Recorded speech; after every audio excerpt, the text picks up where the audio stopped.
let me spit on your face. And I had to I was a 7-year-old. Welcome to SinCast, presented by Cinemasins.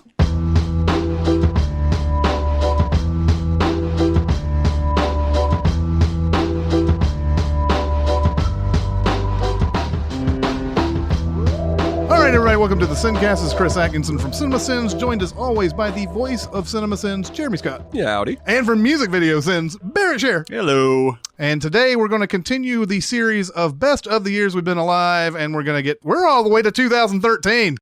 Oh, look at that. I've been impaled. It's the same feeling I had about Mardi Gras 1987. Look at me, sure. I'm the captain now. My name is Khan. Mother Nature is a serial killer. No one's better. My name is Tony Stark, and I'm not afraid of you. I will not die sober. Get those fucking loads! Wow. That's recent. Yeah. This is, all these movies came out after we started doing Cinemasins. That's right. Yeah. That's right. Well, and even in the last one, we were starting to talk about videos we'd done and stuff. And I was like, wow, we have gotten to this point, haven't we? It's pretty crazy. And most of the movies that we're going to mention here in the top 50 so box office, we've done these. Yeah. We've done these.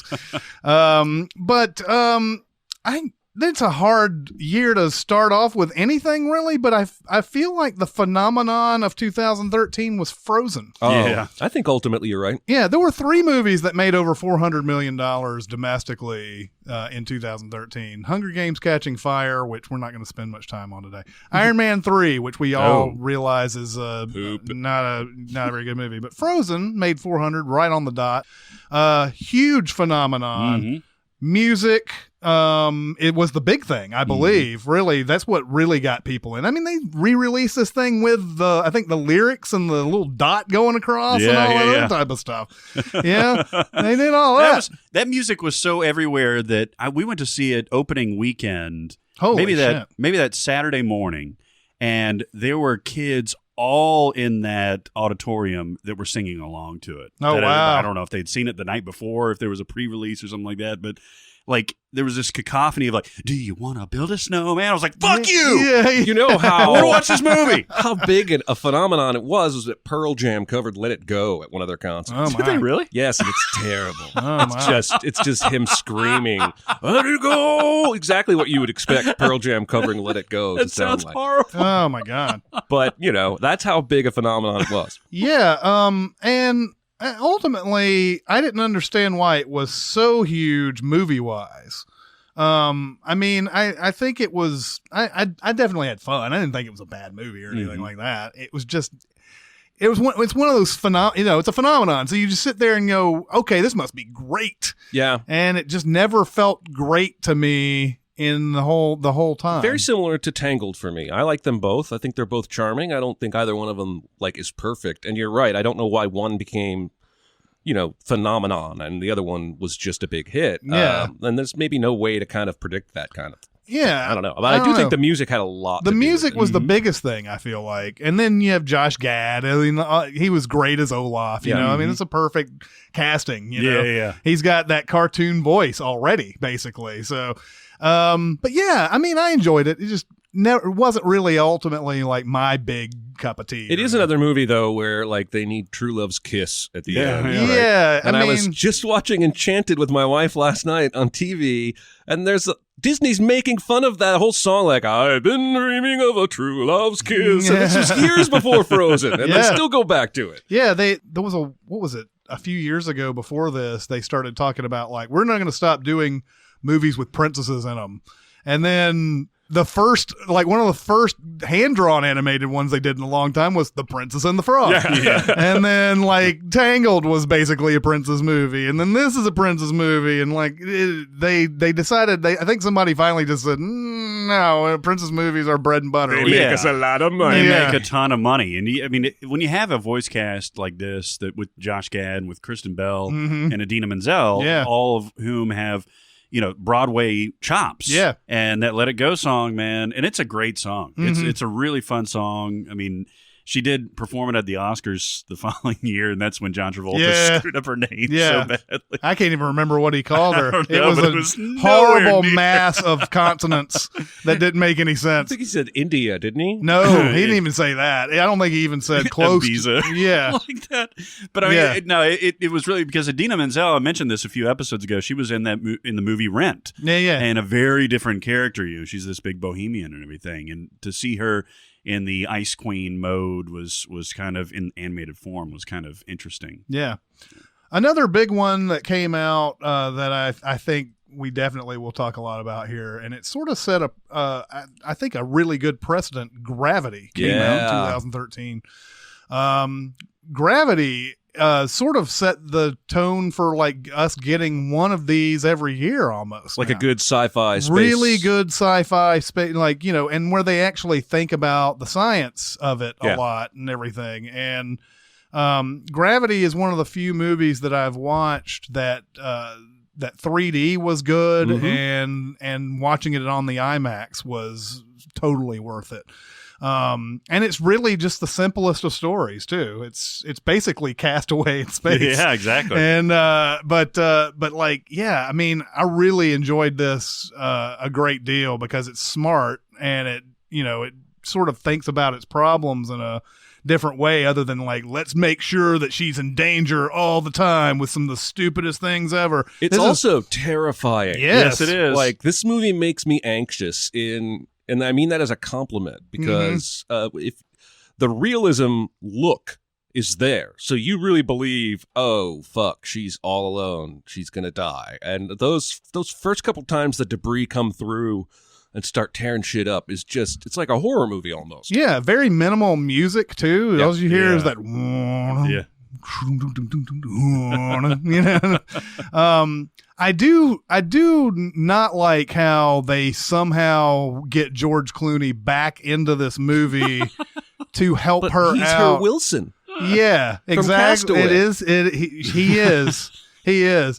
But I mean, we can all say that she came up with the ideas on her own because she's hallucinating him and all this other type of stuff. But it still feels in the movie like George Clooney is helping her, figure these things. Mansplaining, yes. It also feels like, well, we better get our money's worth and squeeze another scene with him in there. And I imagine that's probably most of it too, really, when it comes down to it. Which is funny because it's only 90 minutes. Yeah. But it is absolutely terrifying. Like, I was sweating this entire movie from the moment where she gets jarred loose from that thing and just starts flipping into space. Yeah. That is horrifying. Right. Well, man. and I don't think a lot of people think about what that would be like if you were to like start spinning around. Like people, I think, sort of, I spin around here on the Earth and it doesn't feel, I mean, I'd easily be able to find my bearings again.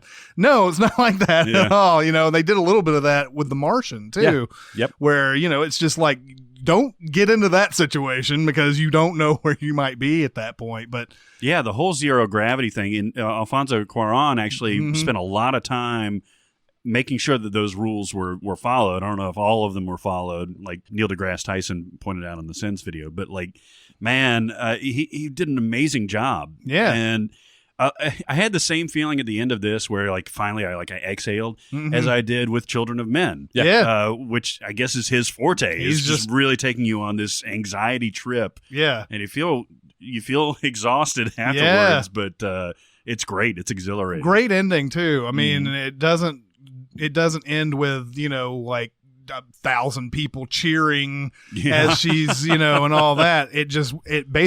She just walks off into this, like, there's nobody there waiting for her, and that's how it ends. She's basically still, I mean, it's just one of those, I love that ending so much because it would have cheapened it to have, and of course she did like what, she fell down in China, basically. Yeah, I think it's China. It would in the water too. In the water, which is great because it puts a whole different spin of, okay, you're on Earth, we should all relax. Then she's still in peril. It's like, Jesus Christ. Yeah. Apparently those things are supposed to land on land too. The whatever the Chinese space, whatever that is supposed. It's supposed to land on land, but it lands in water. Anyway, love that movie, and that was a great one. Alfonso Cuarón actually won Best Director in the Oscar race, but we had another split because 12 Years a Slave won Best Picture. No, talk about a movie that's hard to watch. Yeah, tough. It's a tough one. This movie wants you to feel uncomfortable, and succeeds. Yeah.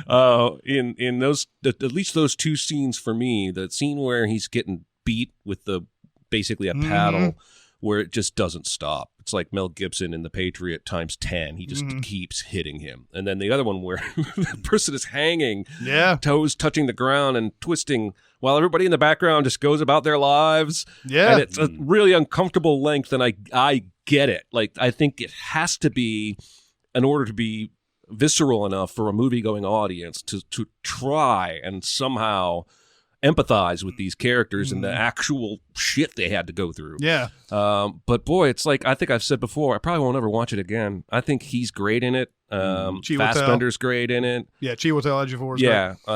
Brad Pitt is basically Jesus. Yeah. Well, see, and that was my biggest problem with the movie is Brad Pitt showing up and being like white Jesus. Yeah, white Jesus, basically. Yeah. You know, and he's like the. It's almost like he's a 2013 liberal sitting in this movie from the 1800s or whatever.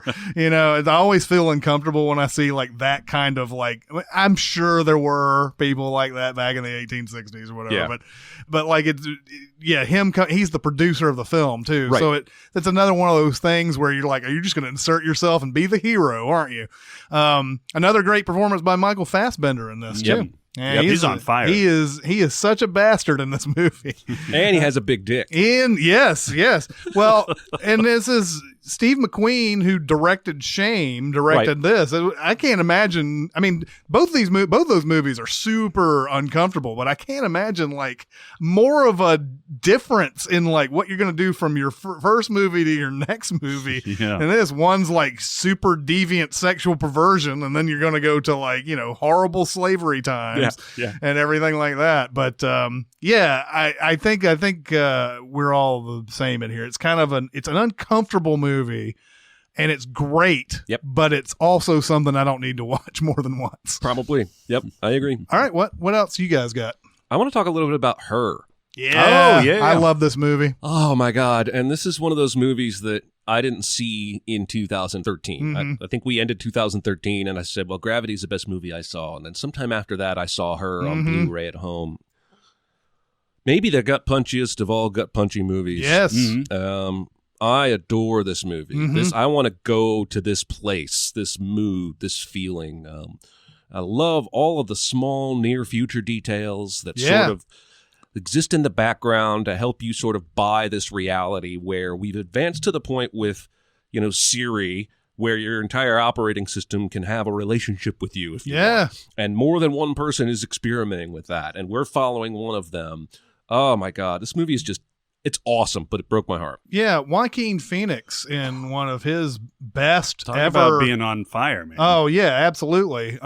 This is one of his best ever because he just, I don't know if I'd ever seen him like this before, where he was just kind of sad and lonely, and the scene with him and Olivia Wilde is so devastating. Yeah, because he's sitting there, he's very unsure about what to say and everything, and part of that probably has to do with the fact that he's got this, you know, Siri thing back home that's like whatever, but Olivia Wilde, who's as gorgeous as it gets, he can't come up with the right words, and she's like, finally she's just like, you're a really creepy dude. you know?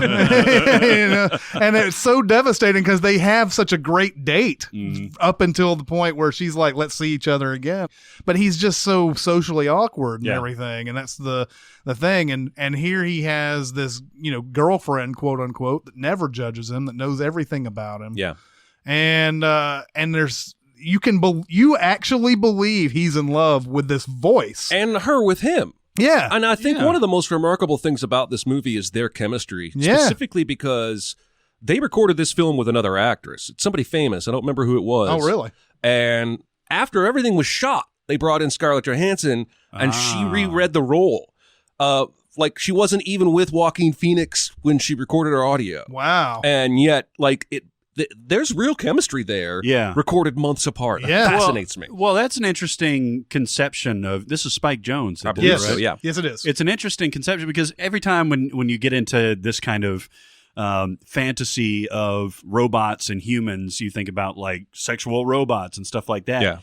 But you can totally buy that you don't have to have that physical intimacy to fall in love with some sort of, AI. You Right. can actually interact psychologically, and that can become the basis of actually like a satisfying relationship down the road. And it doesn't have to be like some weird, sex robot thing. Yeah, and it's one of those movies they easily could have slipped into some really crappy territory because Amy Adams is like a secondary potential romantic interest in this movie, and they could have had it where has an affair with her or whatever. Yeah, and they don't go to that line or whatever. Another also great Chris Pratt. Shows up in this, and you think he's going to be the asshole, and by the end, he's kind of cool. They're kind of like buddies. But he's Joaquin Phoenix has got a really interesting job. He writes greeting cards. Yeah. He writes letters. Yeah, that's right. Direct from one person to another from people who aren't eloquent. Right. And he's so eloquent, his letters move people to tears. Yeah, and it's and it's just a crazy I love that just quirk. He's not like a Wall Street broker or something like it's really sexy to put into a movie. Well, and I love how he has what real life couples in love don't have, the eloquence of the written word, and they have what he doesn't have, an actual relationship. Yeah. And I always found that fascinating. Rooney Mara's even in this as his ex. Yeah, and that's a devastating scene too. Yep, it is. And, I guess for a couple beats, the movie hints they might go reconcile or something, but God, I love this movie so much. This is a real special movie. Spike Jonze wrote and directed this, and it's just sort of that same territory that he'd been doing with Being John Malkovich and all that with Charlie Kaufman. But man, this is more emotional though. Yeah, very much so. Yeah. Charlie Kaufman, tends to try to go for the weird and the oddball, whatever. This is sort of oddball, but it's sweetly oddball and everything. And we can't recommend this movie enough. Anyway, what else? You mentioned Wall Street Brokers. How about Wolf of Wall Street? Good God. Love this movie. I love this movie so much, man. It had me from the get-go. It's long, and there's periods where you could tell that it's just being stretched out a little bit too thin, but I love every part of this movie. Yeah. It grabbed you by the nards and just held on for the entirety of the runtime. Yeah. It's almost like an actionless action movie, isn't it? Like the adrenaline is all from the drugs and the partying lifestyle and whatnot. But I think where this movie finally hooked me completely was that scene about the dwarf tossing. Yes. And going over the legalese of what that they are. Scene is so funny. One of That's us. so funny. They just keep on referring it to these things, man. It's like, and they talk about all these, they just talk out of their ass about what these things will do. And there's something refreshing about it because they're unencumbered by any kind of political morality or political correctness, because they can just say whatever they want and pull no punches. And this movie is bonkers, man. It's just everything that makes a movie rated R is in this movie. Absolutely. Yeah, because you've got hinge points where it starts off as a regular narrative, and then you hit that Matthew McConaughey scene. Yeah. In the cafe, and it's just like, what the fuck is this? And then you have the introduction of Jonah Hill's character, where he's like, I want you to smoke crack with me. And you're like, what? And it keeps going up another gear and another gear. Oh, it's great. It was Samantha Morton, by the way, on Her, who recorded the audio first and then was replaced by Interesting. Scott. Sorry to interject there. We can keep talking about Wolf of Wall Street if you want. want. Sure. What's funny? Spike Jonze is in Wolf of Wall Street. He is. He's in that. He's in that where DiCaprio goes to the cheaper after the penny stock thing. Yeah. He's like the boss. Yeah. There. It seemed like Spike Jonze does this, he's done this a couple of times. He was in Three Kings, and then he had Being John Malkovich in the same year, and then he does this. But Wolf of Wall Street is just endlessly entertaining. We don't want people to be like this. But if they're going to be like this, we definitely want to see their stories. Yeah. So it kind of puts us in a bad position, doesn't it? Because this guy is profiting off of this movie. You know? Oh, yeah. But yeah, man, there's so many.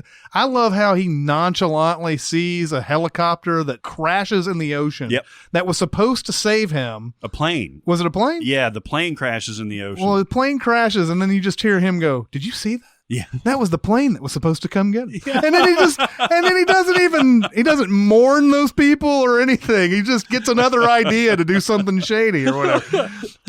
But yeah, this movie, I love it so much. And you got a great cast in here. Jonah Hill getting his second nomination. Rightfully so. Absolutely. But just like Jeremy was saying, he's in that manic mode again. This time he gets rewarded for it. But Margot Robbie makes a stunning, like, basically, I guess it's more of an American debut. Yeah. I mean, but she's great in it, and just a whole good group of like supporting actors. Yeah, John Bernthal. Yeah. Is great. I mean, he's the ultimate salesman. He's like, sell me this pen. He's like, I need your signature. What do you need? All right, you need a fucking pen. Yeah, exactly. Isn't Rob Reiner in this? Rob Reiner, who has a great moment with DiCaprio, where DiCaprio's like, the girls, they're shaving everything. It's like, he's like, no bush, huh? No bush. And then Kyle Chandler's in this too. Yeah, right? yeah. He's the FBI agent. He's the guy tracking him down. Yeah, it's really good. It's one of those movies that you kind of have to be in the right mood for. Mm-hmm. You kind of have to want to go excessive hard R. And I have those times, and this is a good fill for that. Yeah, and this was a movie where a lot of people walked out too. They were expecting, I guess, less than what was going on in the trailer. Well, that's the Scorsese factor, right? Is just taking it up like a Goodfellas level, where it just builds and builds and builds and builds to crazy levels. Yeah, I'm not sure if I've ever seen DiCaprio this funny before. No, I haven't. No. Yeah, I think you're right. Yeah. I mean, usually, he may have been, I can't even remember anything he was this funny in. Growing Pains? Yeah, Growing Pains. That was it. All right. What else we got? Snowpiercer. Oh. Yep. This is one of the biggest smiles I ever had on my face coming out of a movie. And it was just because of how completely unexpected the entire experience was. Everything down to the performance, the concept, fucking Tilda Swinton. I had never seen anything like this, and I just really, really enjoyed that ride. I realize in hindsight it's not perfect, but I've probably seen it 8-9 times. I like to watch it. Mm-hmm. Yeah, this is a really good action picture. Now, obviously, as you watch it more and more, you're like, okay, there's some things in here that are kind of bullshit. But like, this is just a great action movie because they sort of thought of everything, right? Like once the train turns and there's their two sides facing each other. We talked about that before. Even right before that, I think it's before that, where they have that basically black and white almost strobe fight with the Axemen because of where the train's going and the light that is or is not getting into the car. Just really, really lots of really cool, unique new visuals. Yeah, and like every new car is a new world, basically. Yeah. And it's a video game. Yeah, it really is a video game, The one thing about Snowpiercer, it gets very long-winded by the end of it. Sure. With Ed Harris doing his thing, and I actually pegged Ed Harris to be the guy at the end of the train because there was some very Truman Show-esque type of things going on in the movie, and I was like, you know what? It wouldn't surprise me one bit if Ed Harris is at the end of this train, and sure enough, he was. Yeah, and I love the two they pick up that are basically drug fiends. That everything they do and would be rewarded with this what's it called, Cron or something like that. And then at the very end, they make a bomb out of it that saves the day, and you're like, holy shit! All along they were planning that. They do like to do the drug. They do seem to enjoy the drug's effects, but they weren't completely out of their minds like I thought they were. It's also one of those type of sci-fi movies that, it sort of gives you like the slightest bit of details of what's going on outside of the train, and you wonder if there is any hope at the end. And I think they have laid a little bit of a groundwork by the end of it that says that, maybe there are some people who survived that are still out there because there's a polar bear at the end. Yeah. But if no one else has survived, then they're getting off the train is actually very like hollow because it's a grown it's a grown, Yeah. woman and a young boy. Yeah. So it's not like you're going to be able to do anything there. I famously said to you. Yes, you did. I know what you're about to say. She's not going to fuck him, is she? Yeah. I mean, also they're going to propagate the species. I mean, maybe if he's once he turns 18 or something. I don't know. Like the Jessica Alba Bruce Willis thing in Sin City. Yeah, kind of like God. that. Yeah. One movie I wanted to get to when we were talking about her, Scarlett Johansson was also in Under the Skin, which is a really trippy ass movie. And normally I would probably just talk about this in passing when we get to when we need to talk about all the other stuff we need to talk about. But this is a very interesting sci-fi movie. And I can't say that I know everything that really happened in it. Have you seen this? Yeah, I saw it late one night, so I didn't register. But she's got a Scottish accent in this, right? Does she? She's an alien, and she's inhabiting this body for right now. Yeah, it's like that, and then she doesn't really know who she is really. And there's a big scene 3/4 of the way through where she sort of discovers oh, I'm not really this woman or whatever. But yeah, it's a really strange movie because it's basically this alien that keeps picking up these guys who are basically just losers, or they're not very good with women, or something about them has that makes them unattractive or whatever. And she comes up and's basically flirting with them and all this other type of stuff. And they're like, man, I hit the jackpot. How in the world did I get somebody who looks like Scarlett Johansson? And then she takes them back to this lair, and it's just nothing but this inky black thing. And she keeps beckoning them towards, and then as they go towards her, they just kind of sink down into this black stuff or whatever, and then it's the end of them, basically. They don't do it? Nope. Oh. Yeah. What good is... Never mind. Yeah. Well, for Scarlett Johansson fans, I mean, yeah, there's some scenes in there that they'll appreciate. And it's her Scottish accent. It's her Scottish accent. It was a Scottish That's accent. That's right. All right, what else, guys? She shows off all of her Scottish accent. Yeah. Well, let's talk about Man of Steel while you're Mm-hmm. because Man of Steel came out this year, right? Indeed. Mm-hmm. This is one of the biggest takeaways. First viewing of Man of Steel was how stinky the auditorium was. It was a sold-out show of 350 people. It's a 2-hour and 30-minute movie. Yeah. And by the end of it, I was just like, this place reeks like a locker room. And that was my first impression of the movie, right? Was that. Yeah. This is not a terrible movie. This is just a movie that didn't really work for me at all. Yeah, it's bogged down again by origin story type stuff. And yes, we had seen Superman Returns and all this other, whatever. I mean, it's trying to reboot it basically in this sort of this gritty type of, thing. And it just doesn't work for Superman. Superman should be a little bit less gritty than this. And all the way up until the point where he breaks Michael Shannon's neck at the end of it. Yeah. But I think the thing that bothered me about Man of Steel the most is just how many times I wish they would address this in movies. How much power these guys actually have. They have a very hard time defining what power is. Mm-hmm. They're basically equal. And I think they know that they're equal, but they keep throwing each other into buildings. And punching. And I don't know what they expect to happen when that, why don't you try to throw them out of the earth or something other than just wanton destruction, which is what this movie does in the last 20 minutes of it.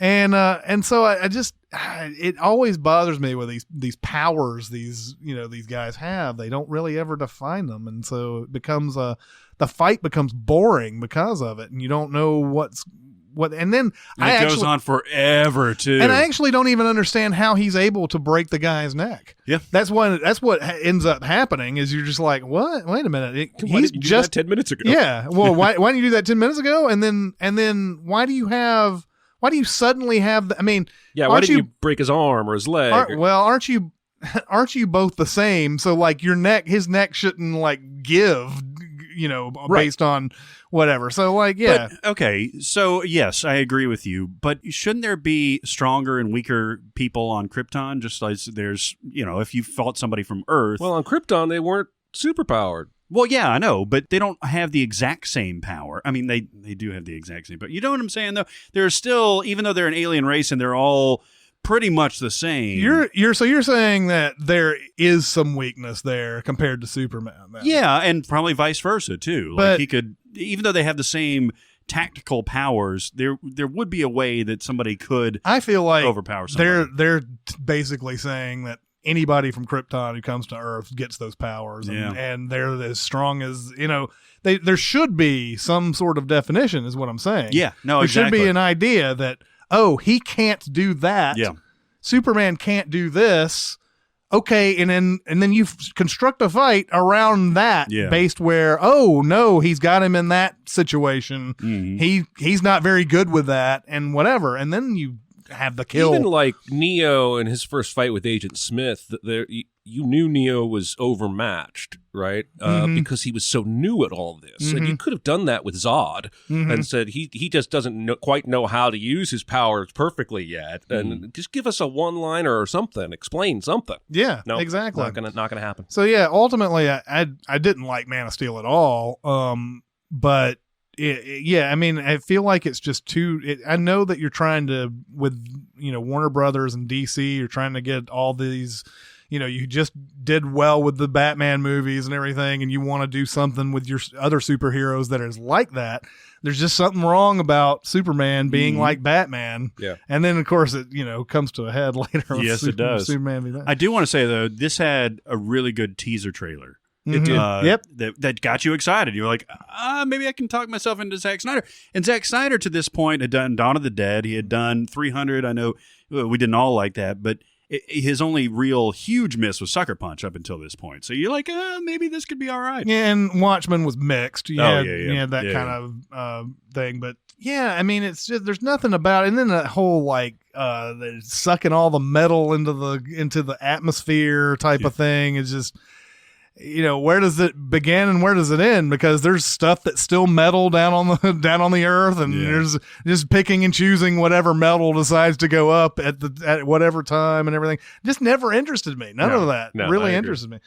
Okay, so another big Oscar movie was Captain Phillips. Oh yeah, Tom Hanks and Paul Greengrass. Yeah, I'm the captain now. This is a perfect example of a movie that's 30 minutes too long. Yeah, because by the end of it.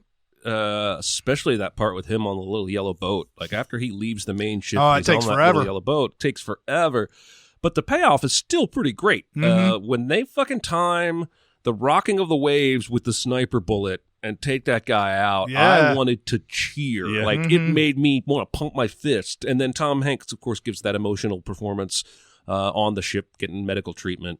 But the movie's a little too long, but I found it enjoyable. Sort of a return to form for Paul Greengrass, who had done Green Zone before this and everything, and then he came back and this is another like really tightly constructed action adventure type movie and everything. This is back to his bread and butter. But yeah, very good movie. Really enjoyed it. Yeah, I really like it. And of course, the actor who plays the main hijacker was not an actor prior to this movie. He was basically just a real dude. Yeah. And he's fantastic. It's the guy that says, I'm the captain now. That guy. And the supporting cast is all great. Greengrass is really good about getting people who you might have seen their faces here and there, but you don't like know their name off the top of your head, and they blend in as real. It's almost a documentary feel at times, and it's both the camera work and the performances.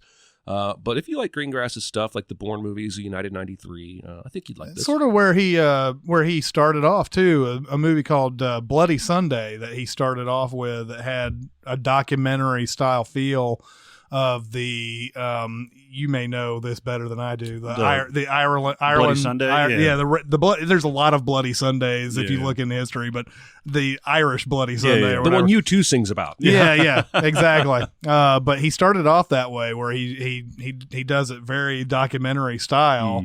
It puts you right into the action. So when he became doing bigger studio pictures and everything, it was the style works perfectly for that type of stuff. Yeah. We love Alexander Payne here. Nebraska was also a Best Picture nominee. This is not my favorite Alexander Payne movie, but it's still very good. Yeah. And we have a great performance here from Bruce Dern as a guy who thinks he's won like a sweepstakes, and he has to drive all the way out to this, like, and Will Forte. I don't know where this performance came out came of from. nowhere. Yeah.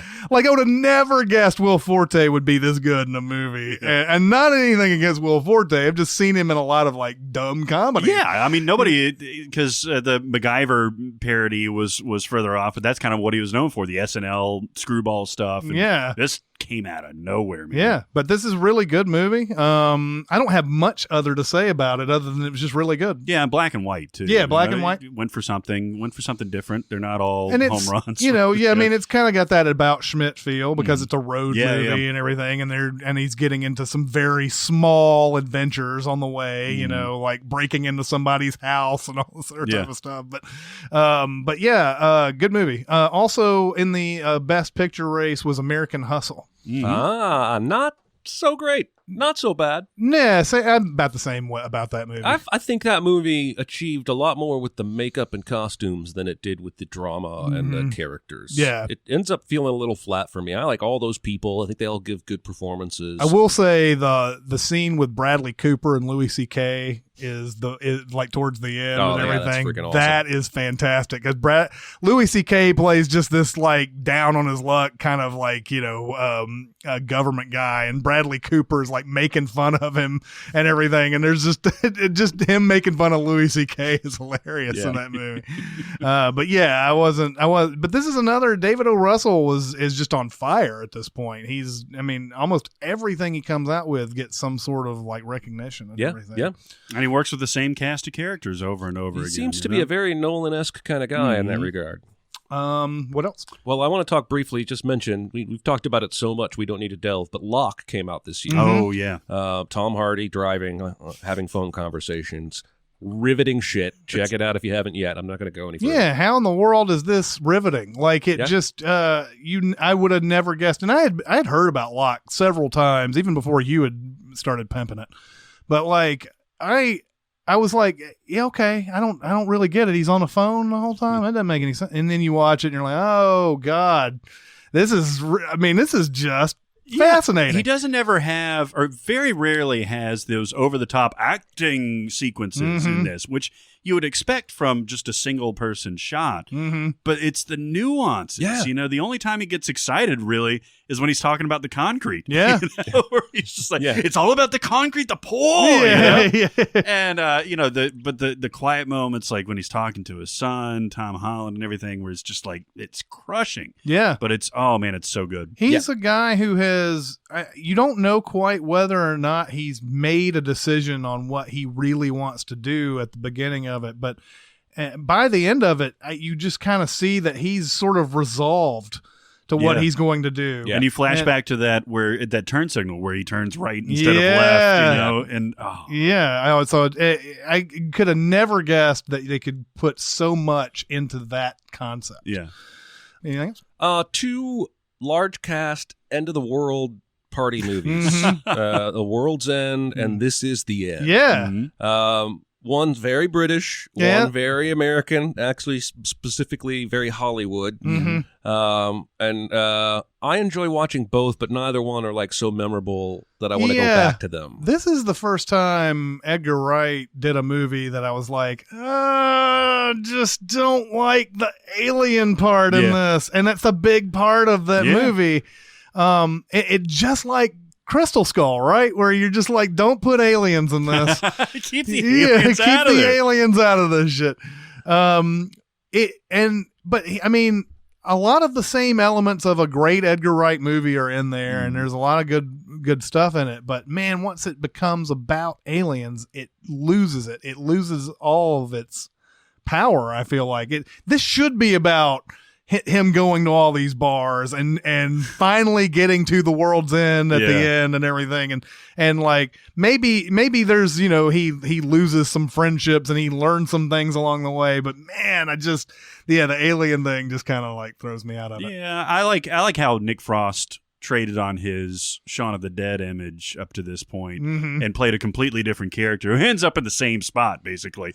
Yeah. I mean, it's kind of cool to see him go from like a stuck-up, nerdy guy to this drunken slob that didn't he punch like a glass door or something like that? Yeah, Straight through it. yeah. Funny as hell. Yeah. Then on the other end of it, you got This Is the End with Mm-hmm. Seth Rogen and Jay Baruchel are these two friends playing themselves, Mm-hmm. basically. Huge cast, maybe one of the longest lists of cameos ever. Lots of people had fun making this movie, and I think they had more fun than I did. Yeah. And that's not to say I didn't enjoy watching it, but it's so evident that they were just having fun with their friends.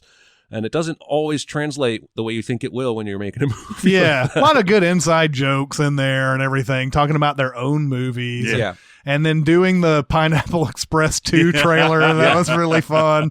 But yeah, you got James Franco, Danny McBride, Jonah Hill. And then Emma Watson shows up and as Emma Watson and everything. And like, there's a big misunderstanding.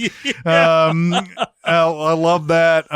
But yeah, the cameos in there like Michael Cera and you have Aziz Ansari and a lot of the people Rihanna. a lot of the people that they like don't consider part of their like main crew basically get offed right off at the beginning. But yeah, this is a silly ass just like let's do whatever movie and it's fun. Yeah, I think I even read that they came up with it while they were all getting high one night together, and it kind of plays like that. Oh, there's no doubt.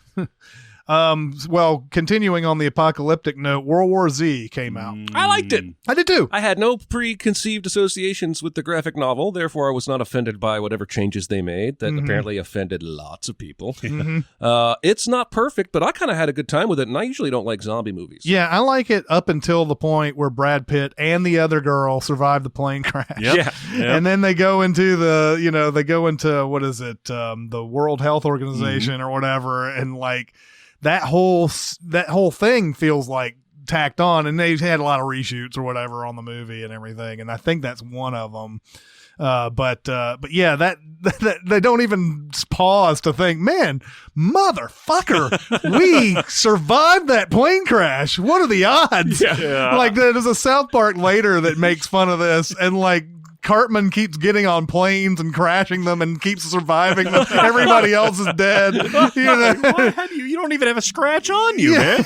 He's wearing the scarf. Yeah, he's wearing the same Brad Pitt. This is what I was talking about when we were talking about apocalyptic movies is when you have a scope like this, I think it devalues how terrifying it is. The only way that you can get pure horror from this or tense moments is when he's like breaking through the WHO stuff where he's like going through and it's all very, closed off.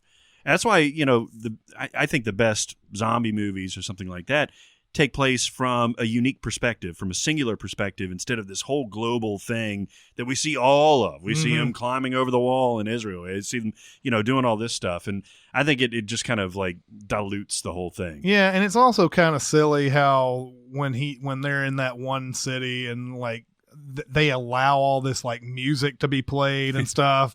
Like, yeah, there's zombies on the other side, guys. They get attracted to that type of stuff. Might not be the best idea to do it. Of course, they have to do it because Brad Pitt's there and they have to have some sort of action scene and everything.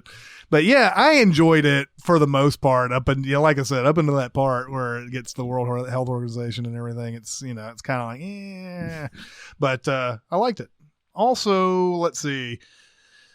Okay, so The Great Gatsby came out. This is Baz Luhrmann's snooze fest. Yeah, absolutely. And is it heresy for me to say that I'm not even a big fan of the book too?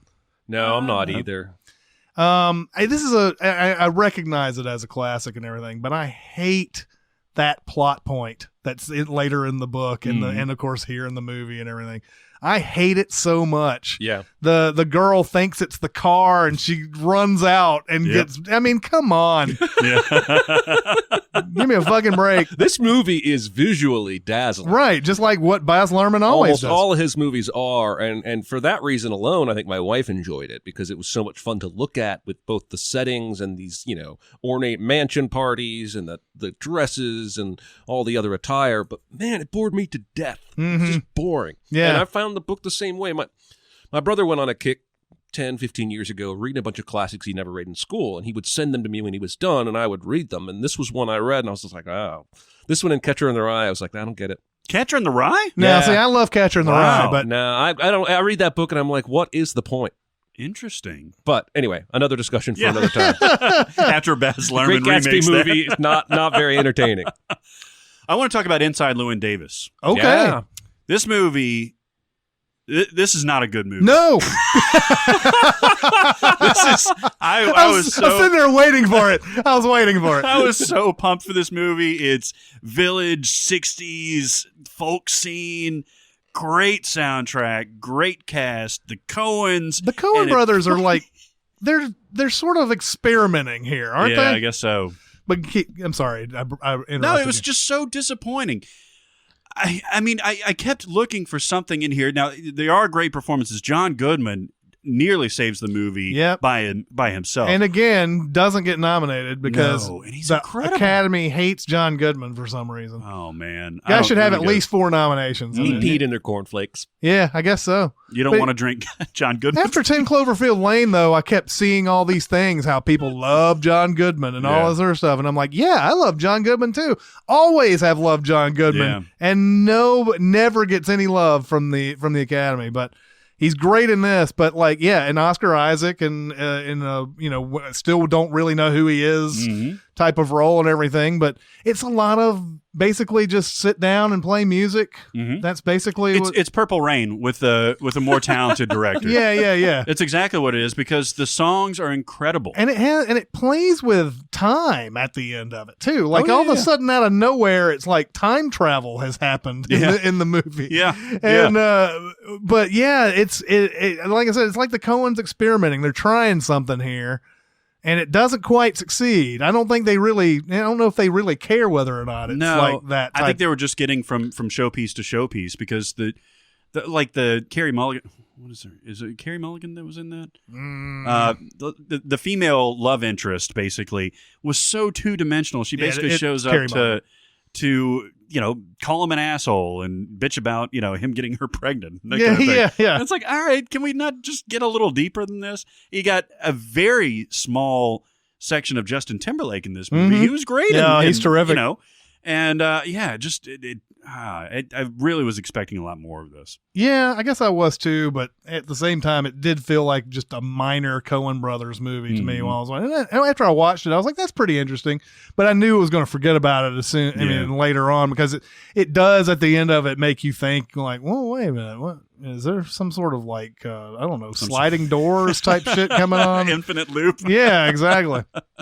Another big one. This was a big year for Matthew McConaughey because he had just done True Detective, or he was in the middle of True Detective, but Dallas Buyers Club came out, and this basically ushered him to winning an Oscar. Skinny McConaughey. Very skinny McConaughey. Yeah. And Jared Leto, like we've never seen him before too. Yeah, true. Absolutely.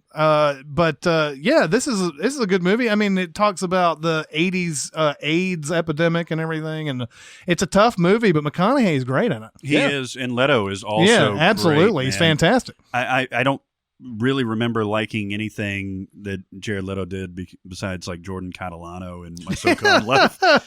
But I mean, from the moment that he's introduced in this as a transvestite prostitute, man, I mean, he grabs the screen. Yeah, he's pretty electric. Yeah, and I mean, I forgot he won the Oscar too, and it's kind of strange. I think he's won an Oscar and a Grammy.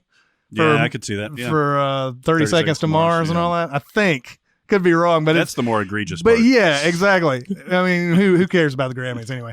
But I just thought that was the most surreal thing when he went up to accept that Oscar. I was sitting there going, man, this guy is in 30 Seconds to Mars.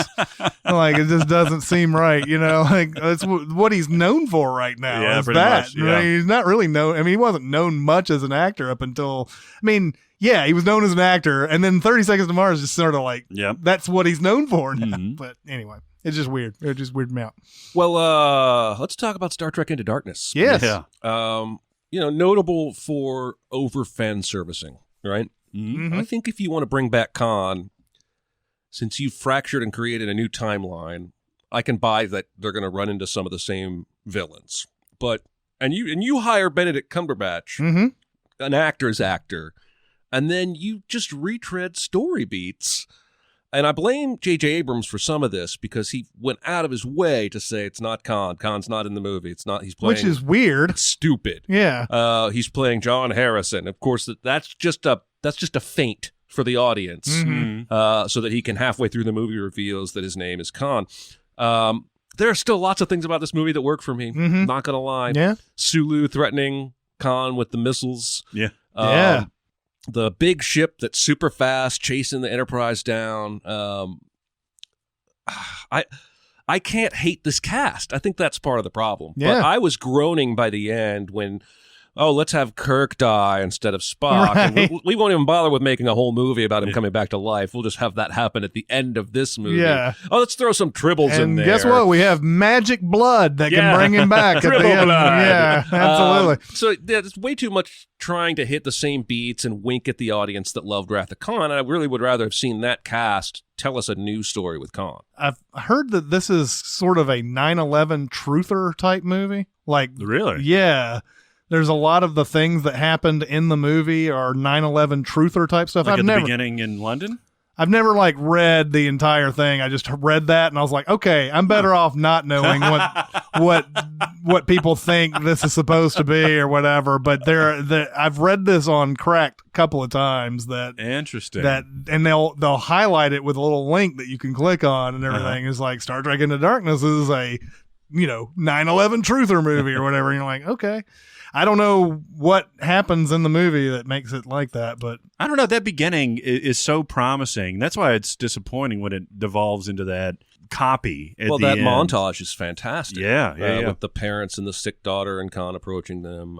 You're right. There's lots of promise there. And then about halfway through the movie, we start, let's just remake Wrath of Khan. Fuck it. And it just loses steam. But I still watch it when I see it on.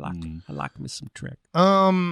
Pixar continued their sequel train with Monsters University, which I did not like. Me neither. Monsters Inc. has always been, it's not, I don't want to say like my least favorites, but it's not one that I rave about or Right. want to go back to a whole bunch. So it seemed an odd choice to make a And prequel. they made prequel, yeah. And I mean, I know we love these characters, but so much of what made that work the first time out was their relationship with the little girl. And you take that away from it, and it's just monsters being monsters, and it's almost pointless. And it's Sully just being a dick for about half of the movie. It's basically Animal House with PG animated monsters. And this is another one of those movies that like puts a big competition in the middle, and you just don't understand any of it, like how any of it works.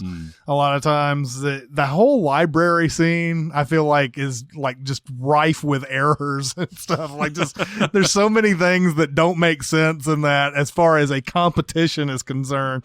But like, yeah, this is just it. I feel like nearly all of these sequels are exactly what they end up being, are cash grabs.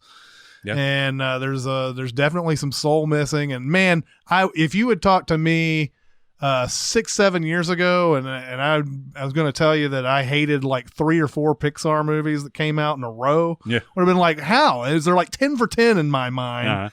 And then just everything that starts coming out. I mean, it really takes Inside Out to sort of get them back exactly into that. Okay, they're back again or whatever. I guess there are people out there who love Monsters University, though. I don't know. What else? Well, let's talk about.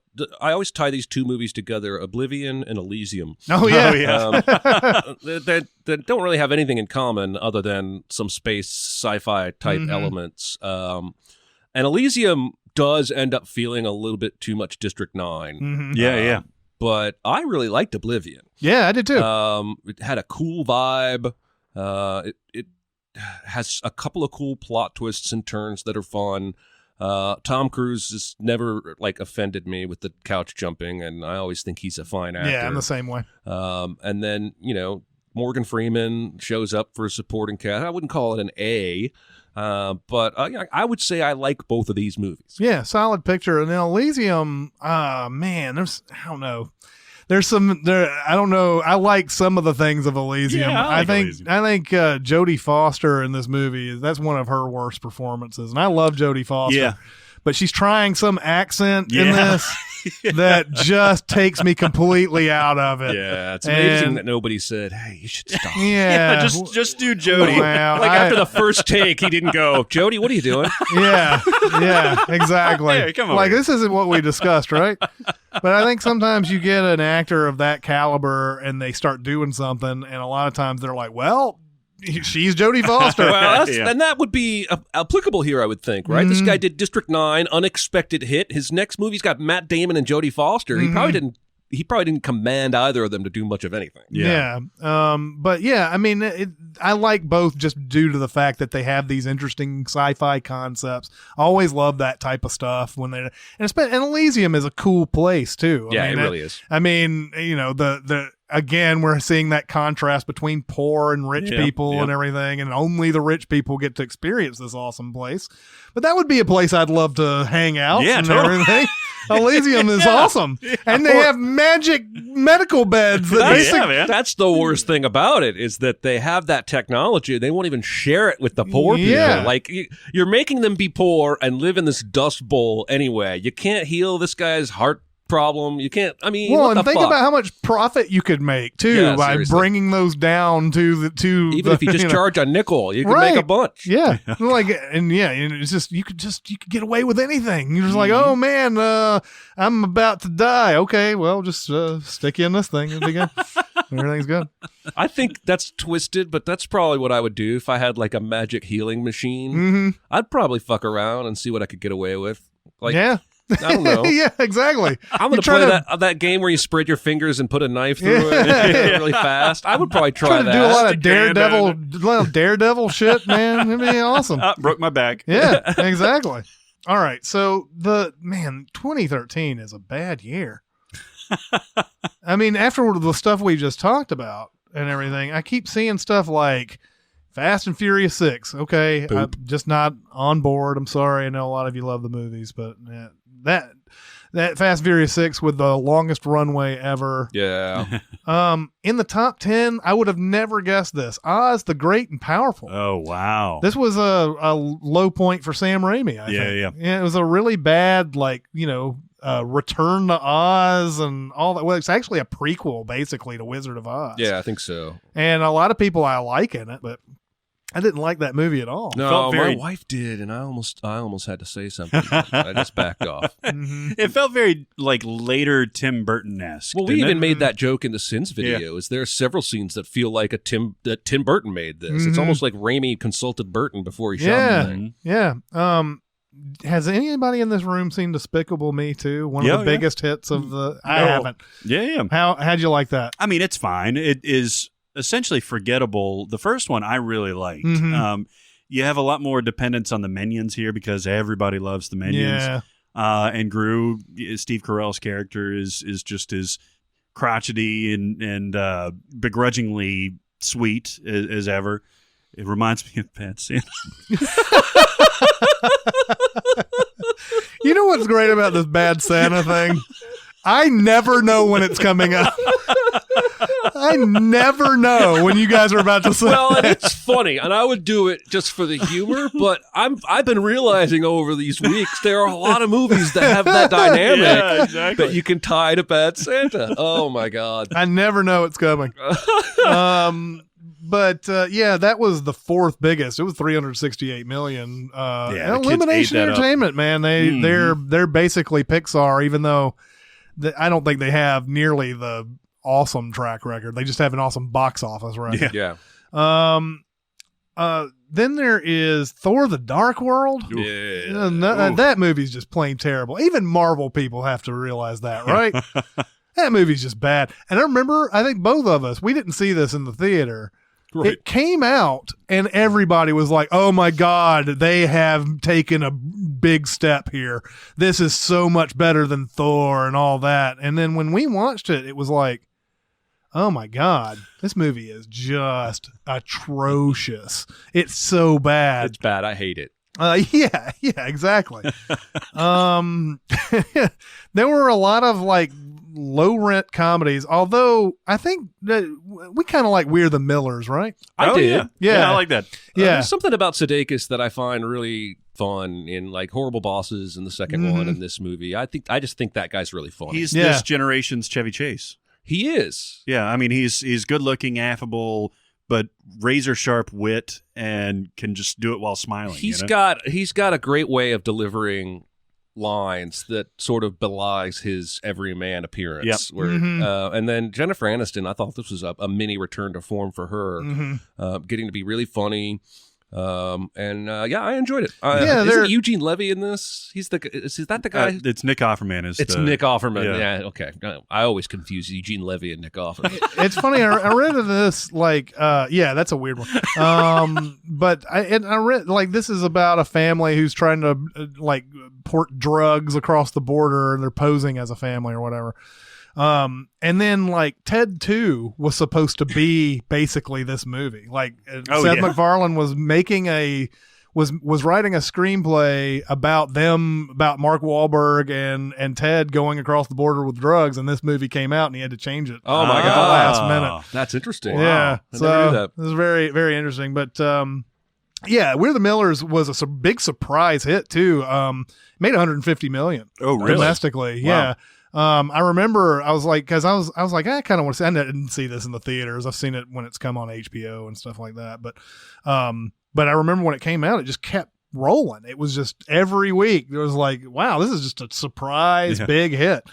The Heat also came out, and I didn't like this. And oh really? And that's right. You like the Heat? I like the Heat a lot. Yeah. Okay.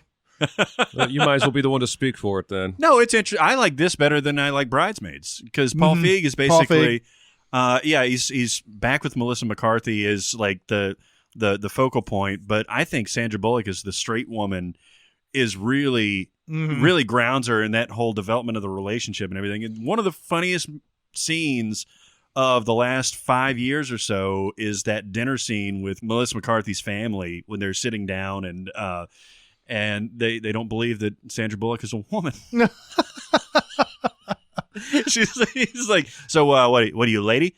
And she's like, yeah, I think it's like Bill Burr or something like that. So he's like, what from the get-go? She's like, yeah, always been. Melissa McCarthy was also in Identity Thief. Oh my God. Which was a bad movie. Which everybody coming to see this movie would go, I'd like to identity theft. Never said the word right. It's kind of like right. It's kind of like Rogue One. Everybody's spelling it Rouge One. Yeah. All right. Mulan Rogue. Yeah, exactly. Grown Ups 2. Remember Grown Ups being a big hit, and then they decided to come out with a sequel? Beating me over the head with this trailer on television for the second one. This is the one that has Shaq, right? I don't know. I think this see it. Fuck it. Who cares? Let's move on. Anchorman 2 came out after so many years of them talking about it. This is a huge disappointment. Oh, it's terrible. Yeah, a huge disappointment. They basically are just retreading everything in the first one, and then they make that big reporter fight into something that really sort of waters down the first one. They missed the whole point. Yeah, exactly. The surprise factor there was one of the big selling points of that, right? Like how much they could top, each other. But yeah, man. I mean, when Kanye West is going to be in it, Will Smith is going to be in it. Jim Carrey, like, Jesus Christ, they put all these guys in it, and they're obviously just there for that one day of shooting. Yeah. Like once the fighting all starts, you don't see any of those guys. And I love it when comedies decide to go for it and they go ultra ridiculous. But in this case, it was just too much. It was too much this time. And just the fact that all these guys are just, you see them for one shot and then they're gone and whatever, it just takes a lot away from it. But yeah, huge disappointment on that. And then there's like G.I. Joe Retaliation. Oh man. You got Bruce Willis popping out of the back of the trunk with the big gun. That's right. Even I hate this movie. Oh, good. I'm glad to hear it. The Hangover Part 3 came out, and this is just, it's just a lot of bad stuff. Now You See Me came out, which is hate it. Yeah, another movie I hate. So one big one that came out was Pacific Rim. Yeah. Okay. And this was, you had Alfonso Cuarón doing Gravity, and you had Guillermo del Toro doing Pacific Rim. Kind of high concept. Yep. Interesting idea. Not always executed well, but I kind of dug it. It's kind of like Godzilla for me, the newer one, where there are a couple of action scenes that really do it for me, but the movie as a whole doesn't. I kind of feel like this movie is basically, and if Michael Bay had done this movie, would we give it the same kind of? I don't think it would be anywhere near as watchable as this is. There, like you said, there's scenes in there. It's not great start to finish or anything like that, but there's enough in here to where it'll keep you interested and stimulated throughout the whole thing. It's not just like a brain melting out of your ears thing like Michael Bay does. This is a movie that I feel like the visuals, again, this is, for me, this is what Guillermo del Toro is he's a visual guy. A lot of the times the plot doesn't follow suit, the action doesn't follow suit. And that's the way I felt during this movie. And I know Pacific Rim has a very dedicated fan base and everything. I don't, hate anybody who likes this movie, but it's just another one that's just like, I just expected more from this. I'm sorry, but I know it's got its moments. Olympus Has Fallen tried to bring Die Hard back, basically. Die Hard in the White House. And White House Down. And White House Down did the same thing. Olympus Has Fallen is definitely the better movie. It made the most money, too. And got the most sequels. Yeah, exactly. The entirety of one. But Gerard Butler is in this, and he's being a badass, and he's doing that. He's basically John McClane in this, just like everything that he does in this is that. But yeah, it's hyper violent. Yes, it is. It's one of the most violent movies you'll ever see. Crazy, like man. on the White House lawn, people are getting mowed down. Yeah, man. I mean, you expect movies like this to be more like Air Force One or something like that, where there's a threat and there's like mock violence and everything, but this goes way further than that. It's like Aliens with humans in the White House. It's bullets everywhere. The movie 42 came out telling the story of Jackie Robinson. This is a very average movie. It's got its moments and everything. Speaking of a performance I don't like from Alan Tudyk, and it's mainly just because he's been forced to say like a million super racist shit. Yeah, and yes, that manager was historically very racist and everything, but it's like, man, I get the point already. It's just over and over and over again. But Harrison Ford is really good in this, and it sort of tells, like, I guess, a very nice portrayal of Jackie Robinson. If you really want to see a real good Jackie Robinson story, watch Ken Burns' Baseball. Yeah. Watch the inning that one's on, because Jackie Robinson, he had to, I mean, I guess they showed this in 42 as well. He had to really, he was an angry guy. Yeah. And they didn't really, I don't feel like they really showed that in 42. They wanted to keep him as heroic as possible, which he is, but to see more of the humanized version of it, watch Ken Burns' Baseball. You could subtitle the movie 42 Base Stealing the Movie, because there's like 7 or 8 tense base stealing scenes. And it makes up like a fifth of the movie by the time they're all added up. Saving Mr. Banks. Yeah, but here's a Tom Hanks movie I may never watch because it doesn't appeal to me in the least. Yeah. Maybe when I'm 80, I will find some reason to watch this. It's the telling of the making of Mary Poppins. Yep. And I watched. I thought it was all right. But man, I keep seeing all this stuff that I don't like. I don't like that. I don't like that. Percy Jackson, Sea of Monsters, The Smurf 2, Mama, which a lot of people like. Mama, a horror movie that came out with Jessica Chastain and everything. I didn't like it that much at all. The Conjuring came out. The Conjuring did come out. I liked that one. Yeah, I like that. Absolutely. I don't like horror movies much at all. But that one, I think it was something about going back to the 70s and being out in this rural, felt like the kind of community I grew up in. very country-driven, farming, whatnot. I don't know if that was it or if it was Ron Livingston. Yeah. But I really enjoyed it. Yeah, I mean that's a good one, and I think we sort of agreed when we had Modern Horrors here that James Wan's a good director, very very good visual director, and he's very good with all this horror stuff. He does a lot of the same things a lot of times. Conjuring 2 was a lot of a bunch of nonsense, but yeah, I mean I enjoyed The Conjuring as well. A Good Day to Die Hard. Oh man, God. Oh, such a bad. That's the low fucking point. Vacation. This is no longer Die Hard. No. The Live Free or Die Hard and this one are no longer Die Hard. I always felt like Die Hard was a regular guy doing stuff that, hey, I could maybe do that. Even though some of the stunts look insane, you would be like, that's the way I would do it or whatever. In these movies, man, he's just turned into a superhero and whatever. And even Good Day to Die Hard is just nothing but. Well, and even in the first two, he uses his brain as much as he does any, like stunt stuff. Like he has to work through shit and figure shit out, and that's all lost once we get past the third one. Well, speaking of all lost, all is lost. Yes, I'm glad you brought it up. This is an amazing feat of acting from Robert Redford in a nearly silent role. Yeah. It's almost like a similar conceit as Locke, where we see this guy on a ship, almost no dialogue, going through this storm and figuring out how to live through it.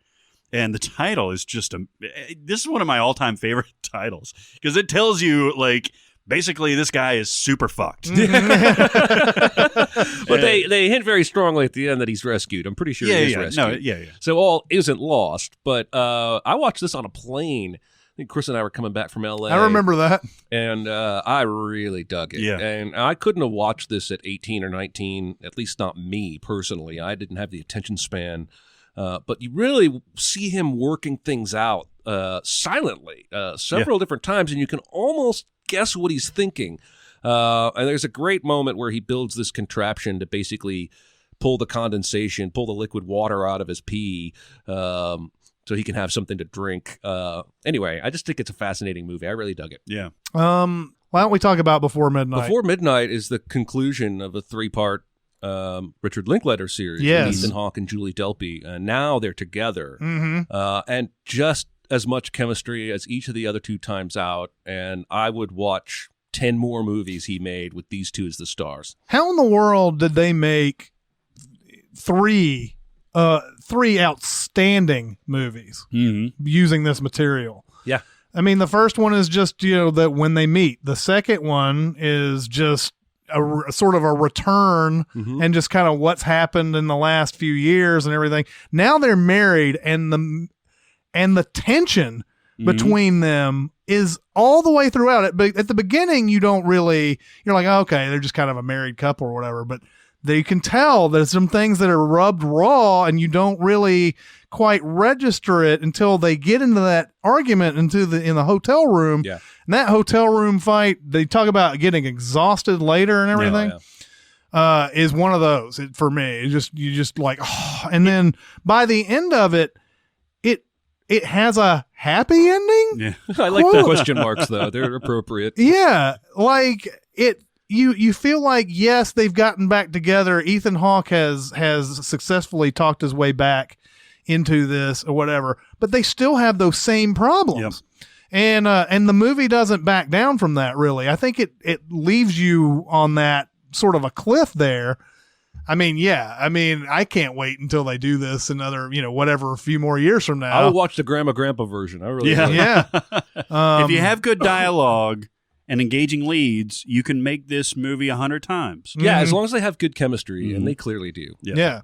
Back to some more zombies. Warm Bodies came out. It's a zombie romantic comedy. Nicholas Hoult, I think, is really good in this, and Teresa Palmer's fun. This is, I don't know. Did you ultimately like this? I watched it because it has such a fervent fan base, and I think I was ultimately underwhelmed because of that, because it didn't hit me in the kind of way that I was like, I want to tell everybody about this. Yeah. But I thought it was fine. I thought it was charming. Yeah, I thought it was a fun movie. I just didn't understand really why the the emotions were coming through. It's kind of reminded me of like Pleasantville, like some of the things that happen in selective that. emotions. Yeah, why is love happening with some of these people but like not others or whatever? It's just a it's not a big deal, but it's just one of those things that you think about. Like, can you establish the rules a little bit? The Purge also came out. This is the best Purge, I think. The other two that came out are at least just below it or whatever. It's not like they're terrible or anything. But I've always enjoyed these type of things, man. People trapped in their house and it's like The Strangers and all that. Yeah. People trapped in their house and they're trying to make sure that the psycho killers don't get in and everything. And I just love the concept of The Purge. The sequence of events to really set this in motion are ridiculous. Oh, yeah. Especially for a security expert. Absolutely. But, yes, that there's going to be a method by which they're going to get into this house. Mm-hmm. And that is fun, but it just... it kills me. Are you fucking serious? I know. Okay, Ender's Game. Yeah, I'm glad you brought it up. Yeah. Speaking of Harrison Ford. Yeah, Harrison Ford. We were doing a few minutes ago. Yeah. Okay, so again, another one where I never read the book. I don't have any preconceived attachment to that story. Mm-hmm. I really like this movie. Well, I read the book and I like the movie. Well, all right. I've read a lot of the opposite, that book fans were disappointed. And I've never... Here's the difference between me, though, and other book readers. You mean the plebeians? Yeah, exactly. No, I'm not beholden to what happens in a book as much as a lot of these people are.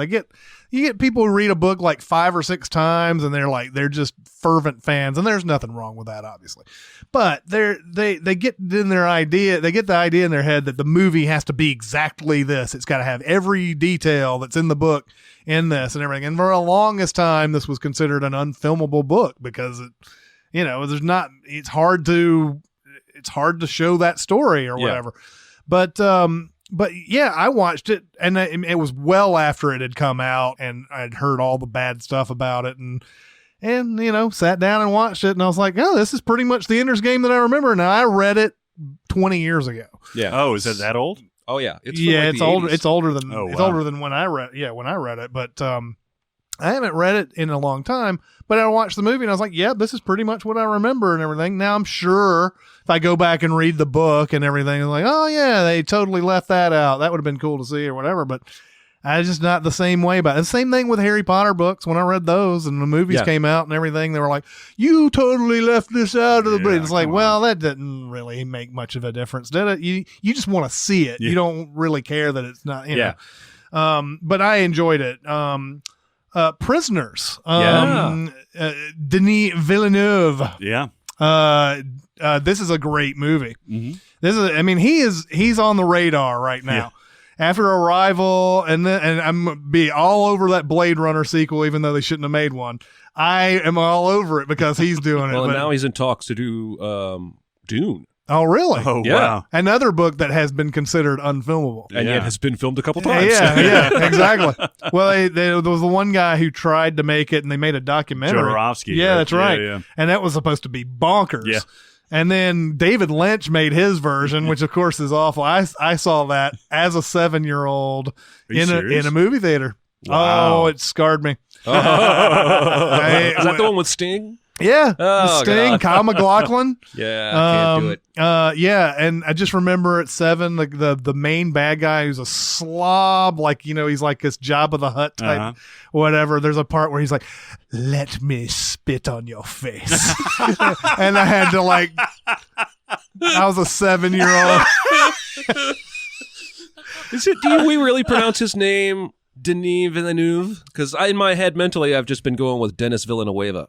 Well, I think that's enough, but I watched a YouTube video with him talking. He's like, "Hi, I'm Denis Villeneuve." Okay, I think that's how he says it. Okay, and we'll be corrected by our French. It's one of those things that if I don't know it's coming from another country, DENIS is going to be Dennis. That's true. Yeah, and I think that's what it is. We'll let the French people decide whether we got that. Whether we got up to the French. Yeah, exactly. Yeah, thank God for the French.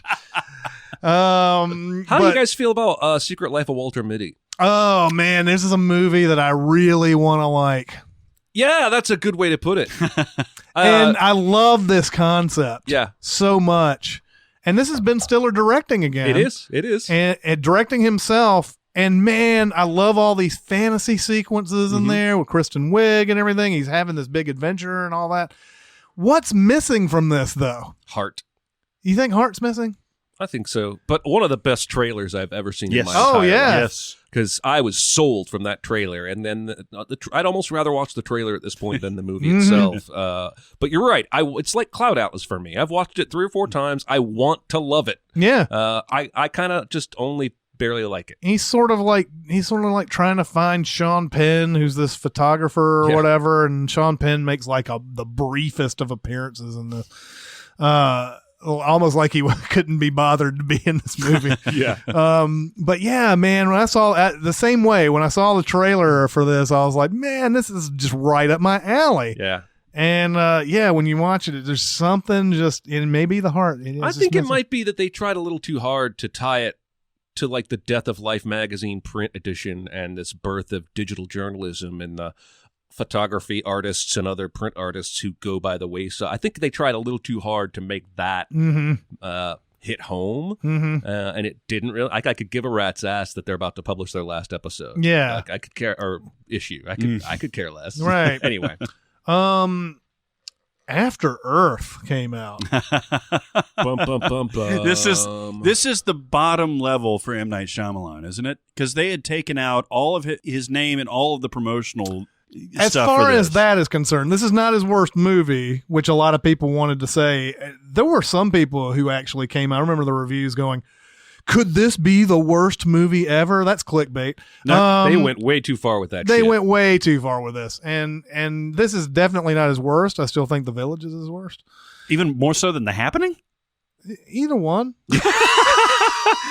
I remember when we made this Sins video, we traded an email basically saying After Earth's biggest crime is that it's just fucking boring. Yeah. Like we wrote these sin scripts and we're like, this isn't as many as a movie this bad should typically have, but when you go back through, it's not that the movie made a bunch of blunders. It's just that it's boring as shit. Yeah, you take the biggest, arguably the biggest movie star in the world and have him wrecked in a ship for the entire movie. Yes. And he's making phone calls. And he just looks bored. It's the anti-lock. He looks bored. He looks angry the entire time. He has no humor whatsoever in this character.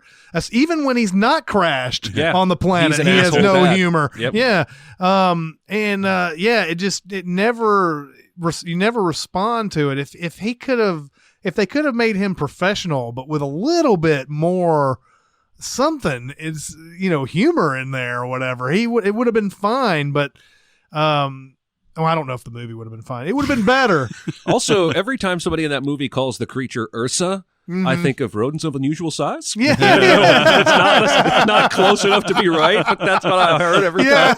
Yeah, exactly. ROUSs. Yeah. This movie's got a little bit in common with Oblivion, too, kind of. A little bit. Has some similarities. Some finding the beacon and all that. That's one of the, big plot points. Everything on this planet has evolved to kill you. Yeah. Why? You've been gone for hundreds of years.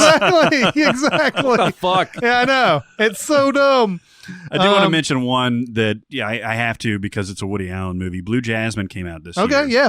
And this is a very difficult movie to watch, actually. It's people acting horribly to each other, generally. But the reason I want to mention it is because Woody Allen's not necessarily known for getting the best performances out of his actors and actresses.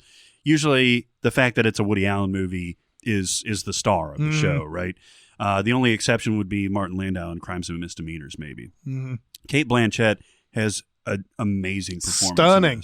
It is at times hard to watch, but it ranks up with one of the best actresses' performances of the last 10 years to me. Oh yeah, it's definitely one of those. Yeah. Kate Blanchett is just knocks it out of the park in this one. And a real offbeat casting with Andrew Dice Clay, who's great. Yeah, who's fantastic in it. And Louis C.K. is in this. Bobby Cannavale is in there. That has a really good part in there.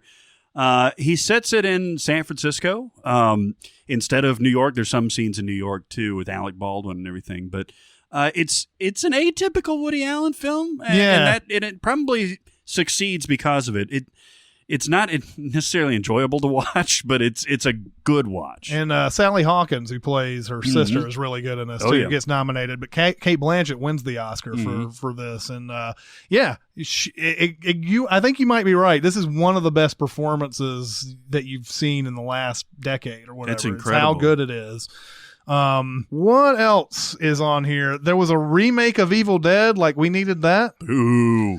And they made it really like a real horror movie. Super blood. Yeah, they made it a real horror movie this time. There was also a Carrie remake this year, too. Oh, yeah, that's right. Talk about blood. Yeah. Which is... Speaking of blood. Yeah, I saw pointed out many times, like Carrie, like a lot of the point of Carrie is that Sissy Spacek, as I think Sissy Spacek is a very beautiful woman, but... she is playing a plain Jane, and she can play that for very well. But in this one, they put Chloe Grace Moretz, who is gorgeous in this role, and it doesn't make any sense to put that kind of a girl in this performance. I didn't see the remake. I didn't either. I had no intention of seeing it. And then I keep running into all these movies that don't call to me, man. Gangster Squad was bad. Ooh. That should have been a lot better than it was. I mean, you had Sean Penn, Ryan Gosling, Emma Stone. You had all these great people in it. Not a good movie. Pain and Gain is one of those Michael Bay movies that it's definitely dumb. Yeah. But I actually enjoyed Pain and Gain. I have never seen this movie because it never appealed to me, but I see that a lot. Yep. That it's like, I think, a lot of people's favorite Michael Bay movie. Yeah. And, maybe I need to check it out. Right. And I mean, it's based on a true story, quote unquote, and whatever. But, and I guess some of the things did happen in it. But, like, of course, it's not like a documentary or anything. Speaking of true stories, have you guys seen Rush? Yes. What? The Ron Howard Formula Daniel One. Bruhl and Chris Hemsworth. I didn't hear what you said. I have seen that movie. I love Rush. That's and I keep forgetting that this is a Ron Howard movie. Yeah. When Rush was playing on HBO constantly, I had always seemed to gravitate towards it. Daniel Bruhl is fantastic. He's great in this movie. He's the best thing about the movie, I think. Yeah, absolutely. And the movie's not ultimately great by any means, but it's very watchable. And then the race car scenes are thrilling. Yes. Like, they're shot very well. Yeah, absolutely. And but I really enjoyed this. A really good movie. And then The Lone Ranger came out. It sure did. I did see that. I don't want to talk about it. Nymphomaniac came out. Yeah, I noticed that. Well, there's two very hypersexual movies that came out. Nymphomaniac and then Blue is the Warmest Color came out. Oh, yeah. And that generated a lot of controversy for the directors.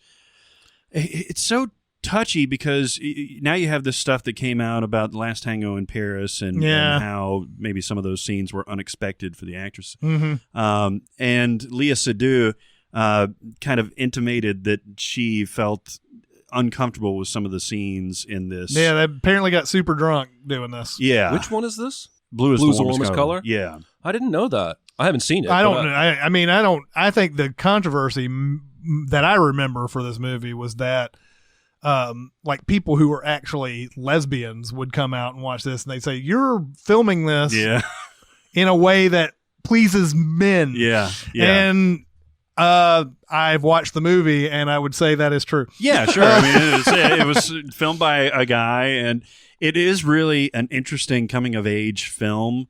And it's beautifully shot too. But other than that controversy, I thought it was a really good movie. Yeah, no, seriously. Yeah.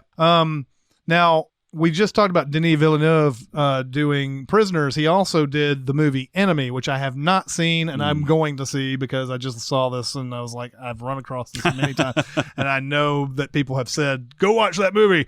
So, yeah. I don't know if you want to talk about these three, but I'll just throw them out there real quick.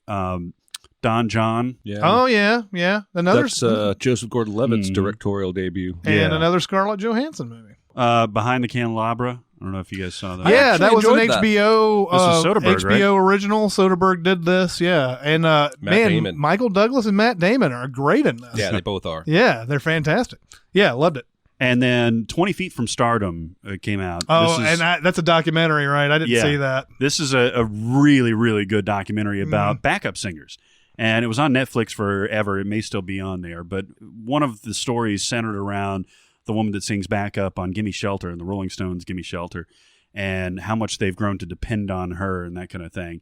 And it's a really cool look about, kind of, you see background singers, and that's exactly what they are. They're just kind of like there and moving to the beat and everything, providing great vocals. This is really, really interesting. Mm-hmm. There's another movie on here that I've run across a few times. People have told me that is really good and I need to see it, is Begin Again. Mm-hmm. And I haven't seen that. Oh, Keira Knightley. Mark Ruffalo. I've seen this. You've seen this? I liked it. There's something about, I think this movie was made for people who make music. Mm-hmm.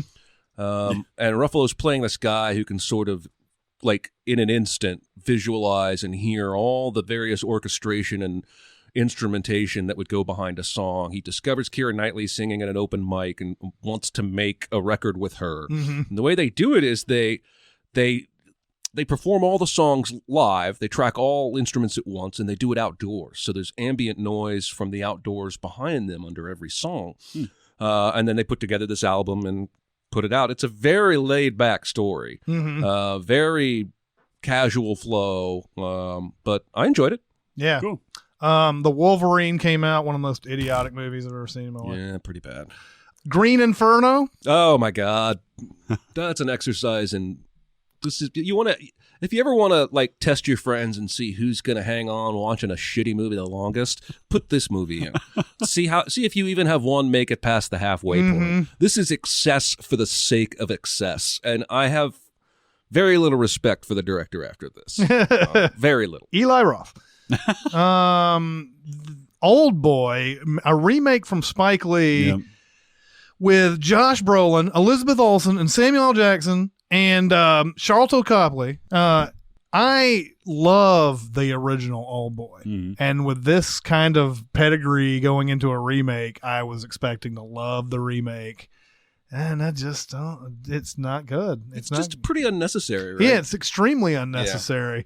So I was really disappointed in that. I will bring up just for fun Escape Plan. Sylvester Stallone, Arnold Schwarzenegger getting back together. Back together. Well, if you're going to talk about that, then we have to talk about The Last Stand, which was officially the first Schwarzenegger movie out of the governor's office. Where he ends up in Mexico as the last cop to stop this high-speed bullet car that's about to come through from the criminal. Oh, it's such a fucking stupid movie. Yeah. Oh my God. I like the concept of Escape Plan. I don't really like the movie overall, but I do like the fact that you have an impenetrable prison. Stallone is a guy who is hired to find the weaknesses in these. Right. But he's sent actually to this prison by a bunch of shady people.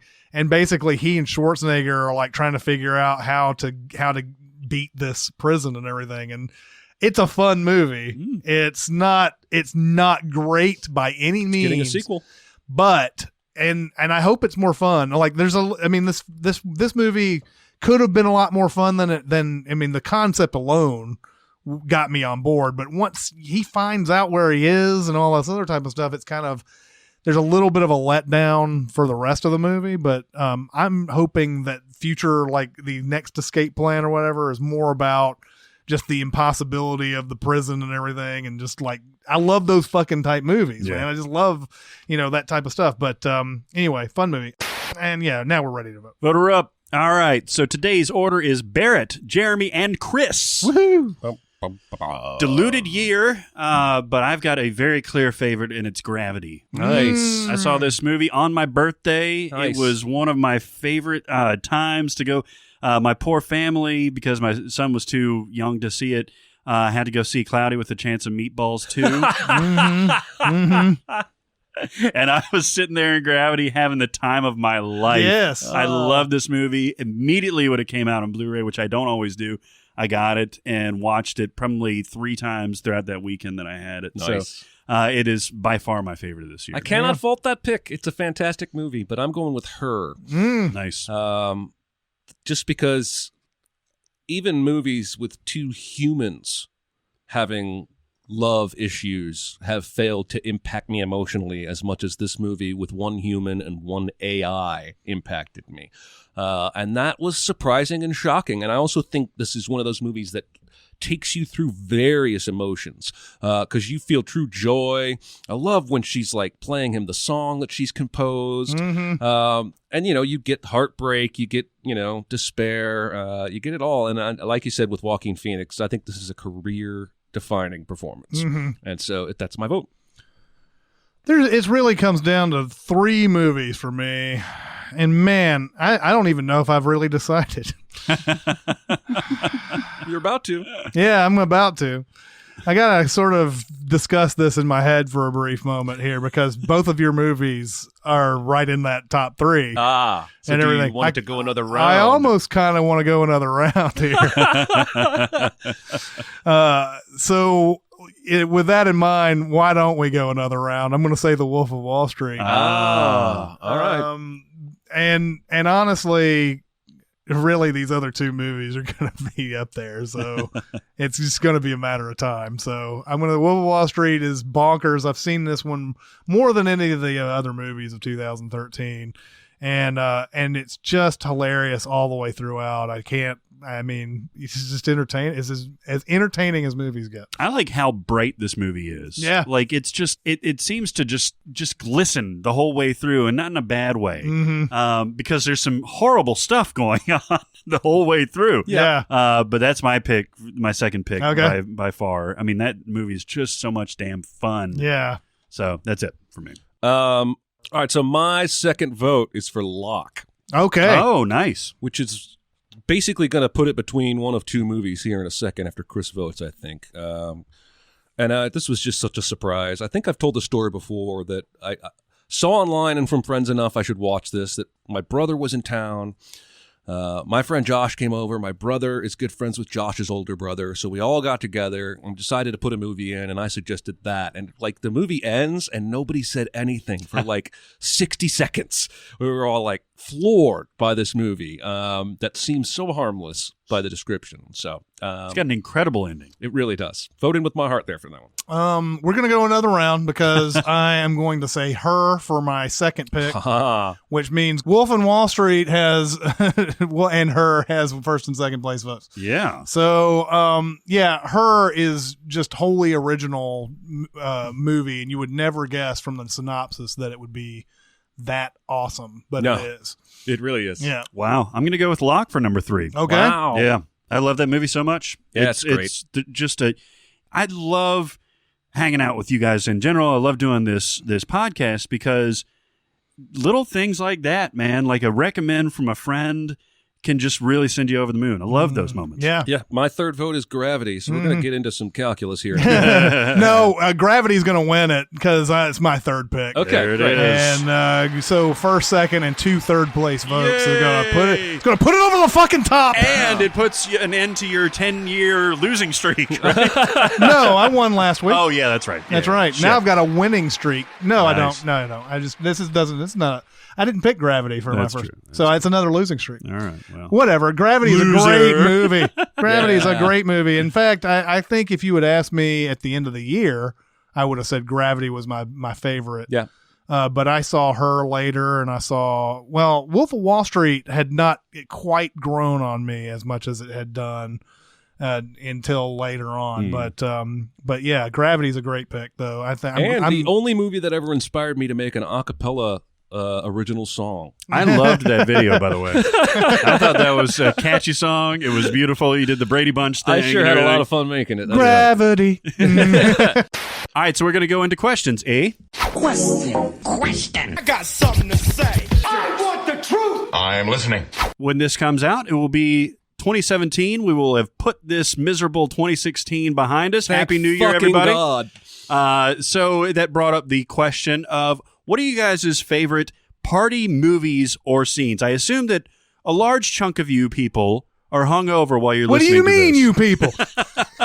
What do you mean, you people? So we wanted to go over and talk about the craziest, wildest, partiest movies or scenes that we've seen. Chris, you want to start us off? Okay, so a couple of movies that I like in this party topic.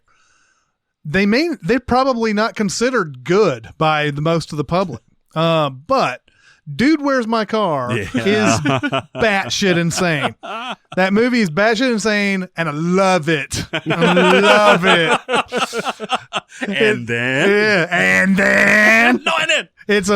It should very well put me off, but it doesn't. It's got so many just... To think about people waking up and they start an adventure basically with Dude, Where's My Car? The whole thing from there leads to aliens and like all this other type of stuff going on in there. Ostriches. Like, ostriches. Jennifer Garner's in this movie somewhere. She's one of the girlfriends. One of the girlfriends, yeah. But yeah, there's so many there's just that's the type of when I say a movie needs to go in, if it's has an insane concept, it should just go there. It should just live there. And so, yeah, that's one of the most insane, like, obviously just smoking a bunch of weed and bad drugs and and they picked the two perfect leads for this. Sean William Scott and Ashton Kutcher. Like, one gets a tattoo of dude and the other one gets a sweet tattoo. Yeah. Dude, sweet. Dude. What does mine say? Yeah. I would rather watch this movie anytime before I'd watch The Hangover. Yeah, and I know that a movie titled "Dude, Where's My Car" is met with a lot of derision from real stuffy critics and everything, but man, it's my jam. And another one that I really like is Beer Fest. That is fun as hell. I love Beer Fest, and if you're going to talk about some scenes in movies that I always go back to as just pure comedy. They have that big, like they're trying to get a tolerance for beer, basically. So they got that big scene where they're all drinking beer and it's a montage and everything. And like, there is a point where like everybody's waking up and Jay Chandrasekhar, whatever his name is, wakes up naked next to a deer with a bite not come out of it. And I am always laughing at that scene. And of course, like all the stuff in there, like they have the character in there that dies and then like a twin brother comes in. Yeah. And he's like, could you guys just call me the same thing and just forget that even happened? Just continue on with this. Yeah. So I love Beer Fest. I love the idea of Beer Fest, and those were great party movies. Yeah, awesome. All right, so in terms of scenes or parties in movies that I think are good, or party scenes that I think are good, I'm going with Rules of Attraction. Oh yeah, because they have college parties dialed up to 11 at this university. They all have names, and it's stuff like Dress to Get Screwed party, End of the World party, and there's drugs and booze and fucking and hot people everywhere. Never had any of those parties when I was in college. Might have been my choice of college, but I would like to go to those parties. But another one, it's actually, I'm going to answer something I just saw today for the first time, and it's a movie called The Anniversary Party. And it's Alan Cummings and Jennifer Jason Leigh wrote and directed and starred in this movie together. Really? And I don't think I had ever even heard of it. This cast is fucking insane. Phoebe Cates is in it. Gwyneth Paltrow is in it. John C. Reilly is in it. And it's basically Alan Cummings, a famous writer. His wife is a famous actress. All their friends come together for this anniversary party, and they're all famous people too. Like John C. Reilly's a director. There's another guy who's there who's an author whose book wasn't as good as Alan Cummings' book, which is about to be turned into a movie. And this movie is insane. It's insane. This movie has charades where a guy yells at the girl playing charades, "You fucking cunt." This movie has everybody takes ecstasy. There's adultery. A dog goes missing. They have to go run after. John C. Reilly basically drowns and is revived and walks away from it because he refuses to acknowledge he just almost drowned. There's nudity. I've never seen anything like this. It was a very fascinating watch. It's one of those movies I'm hard pressed to say I thought it was good, but I sure had a good time watching it. Yeah. That is interesting. Engaging people, me not knowing where the story's going to go, that always usually adds up to a good time. Shows that it came out in 2001? Yeah, well, and that's a party. The point of all that was that's a party I want to be a fly on the wall at because there's a little bit of everything happened in that party. Anyway. Well, one of the craziest movies I've ever seen in my entire life is Fear and Loathing in Las Vegas. Yeah. And I talked about it Jesus. before. But the way that this movie builds and builds and builds and builds until a final epic scene that's shown as being in flashback. Johnny Depp's Hunter S. Thompson wakes up with a microphone strapped to his face so he can like record everything that's going down, and he's listening to it, and there's like a mannequin upside down in the toilet. He's walking around with this dragon tail behind him and everything, and he's going through this burned out Vegas suite. And it's the most insane thing ever. It's not pleasant, but it's insane. Yeah. So, I mean, they literally ingest every type of drug that's imaginable in this movie. So that's really fun. And then you can't get any crazier than Caligula. Oh, God. I almost got through that. Just make sure to end this segment letting people know what Caligula is, so they don't go, well, Barrett liked that party scene. That's true. No, it's just the most bonkers party scene I've ever seen in my entire life. It's a Roman orgy, basically. Yep. And this is how they used to do this. What do they call it? Bacchanical type of things. And hey, it's history, and we're teaching people a lesson here that's what Roman orgies used to Basically, listeners at home who've never heard of Caligula, this was a movie when I was young I remember being called porn for mainstream audiences. This is not a fun movie. It feels dirty when you watch this movie. It is very dirty. It's Malcolm McDowell doing Caligula, which is and one of the in real life, craziest Caligula emperors. was sexually very free and open and whatnot, but I still think I don't know that this is very historical. No, I'm just Yeah. It's got everything. So Didn't all right, like Penthouse do this movie or something? Like Bob Gucciani got involved with it. Tinto Brass, I think, was the original director, and then there was an American director that was affiliated with it. It went off the rails to where I think several people involved with this disavowed it by the end of it. And it was probably the Bob Gucciani thing that drove it over there. Yeah. All right. Well, that was fun. Since we're talking about Caligula, what are the sexiest characters in film with both genders? Jessica Rabbit. Interesting. What? Oh. Sorry. Is it really Jessica Rabbit? Oh, she's up there for sure. Yeah. Mm-hmm. I mean, that movie came out at the perfect time for me to be attracted to Jessica Rabbit. Now I recognize she's a cartoon, and that can never be. But if it could, like in that Disney's Enchanted movie, the worlds could cross over, and Jessica Rabbit came over here into this world, and she would be Christina Hendricks. I would play patty cake with her. My real answer would probably be, at least for woman, would be the girl from Weird Science. It's tragic. I can't think of her name right now. Kelly LeBrock. Yeah. Again, hit me at the right age where that became, what sexy women were to me for quite a long time. It's probably why I had an Elizabeth Hurley thing for a while. And then for men, I don't want to steal anybody's thunder, but two of us are going to say the same actor from different movies. And I'm going Jude Law from AI, who's an android love bot. Yeah. And he is created and programmed and designed to be sexy. And he can be whatever the woman needs him to be. And he just kind of oozes this sexual energy that whole movie. So, Good one. For my woman, I'm going to go with this lit me on fire when I saw this movie, The Unbearable Lightness of Being. Oh, yeah. And it's Lena Olin. Oh, yeah. And she was just the ideal of sexuality to me. It's a beautiful movie. It's got Juliette Binoche and Daniel Day-Lewis, and set in like this kind of bohemian style Czechoslovakia back in the 60s-ish or something like that. And man, she's just so free and beautiful and sexy that it's great. You should watch that movie regardless, but she's terrific in it. And my man is going to be the guy that's hanging over my head. It's George Clooney in Out of Sight. Yeah. That we've talked about it ad nauseum, but that scene with him and Jennifer Lopez in the bar, interspersed with them in the hotel room, is a great scene overall, but it's sexy as hell. It really is. Yep. Like the camera got turned on filming that. Yeah. Right? Yeah.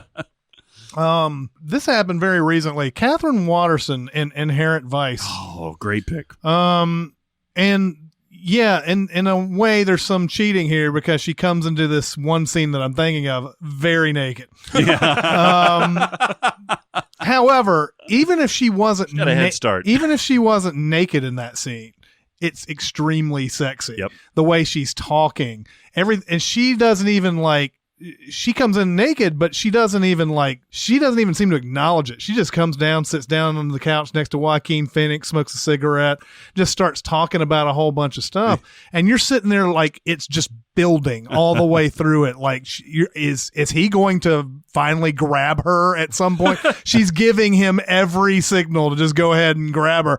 And just like this, everything about that scene, I'm just like, good God, that is the best. It's hypnotic. Yes, absolutely. And then, and it ends in a scene that is not very sexy. It's not sexy at all. But all the lead up to it is amazing. And yes, I'm going to bring up Jude Law. It sounds like we have a Jude Law thing here in the booth, basically. But Jude Law and the talented Mr. Ripley. Yeah, good call. He's I don't know. He's a guy that I feel like I would try to tell women not to date because he's such a dick in this movie. He's a rich dick. But like when you sort of take yourself away from that and just look at him, he's a beautiful man. Yeah. And that type of aloof kind of nature would draw you in because you'd be like, I want to be that guy's favorite. And there's a part in there where Gwyneth Paltrow says there'll be days where it seems like the sun's just shining directly on you and everything like that. And then when he turns away, it just feels very cold. Yeah. And that's the way he is all the way through this. And he shows Matt Damon all this attention all the way through it. And then, when he pulls away, that's the big mistake for Jude Law in this movie. Yes, it is. Yeah. But I feel like his character is very magnetic in this. No, I agree completely. And you even see it from 3 different angles. You see it from Gwyneth's perspective. You see it from the village girl who kills herself's perspective. And then Tom Ripley's perspective. Yeah. Matt Damon's playing that character, but he's falling in love with him. So I agree. I think that's an excellent pick. Probably even better than my Jude Law pick. Damn it. Yeah. I want Gattaca Jude Law. Well, it was funny when I was thinking about this. I was thinking about this because that was the first time I ever saw Jude Law was in Gattaca. And he is fantastic in that movie. Yes, he is. And I was thinking, just him, the way he is in that movie is sexy enough. You can do closer Jude Law, too. Yeah, I mean, this guy is everywhere. Yeah. All right, so since it's New Year's, let's keep with the sex and drugs and rock and roll thing. If you were to go on a pub crawl of bars from movies, what bars would you go to and what movie characters would you crawl with? And I got I've got 2 of the all-time best, but I'll choose Rick's Cafe American in Casablanca. Yeah. Because you've got wealthy socialites, you got an engaging bartender, you got a great piano player and everything. And you really can't get much better than that. And I would want to go, these are just random people that appear at bars that I would want to have as my wingman. One is Bill Hader from Superbad. Yeah. Because he's got he's got the humor and everything. He's probably an alcoholic. He's got some sob stories and everything to keep you entertained. So that's interesting. Goose from Top Gun. You can't get a better wingman than that. And then I'll do one more. Thomas Hayden Church from Sideways. Because that dude is always about like partying and doing stuff and getting out there and stuff like that. You want that guy on your side. So, yeah, that's my pick. It's funny. I'm gonna pick 2 characters from an Edgar Wright movie, but I'm gonna pick a different movie for the movie. So The World's End is where I want to do that pub crawl that they do, only without aliens. And I want to hang out with Simon Pegg and Nick Frost from Shaun of the Dead. Nice. Not Simon Pegg and Nick Frost from that movie.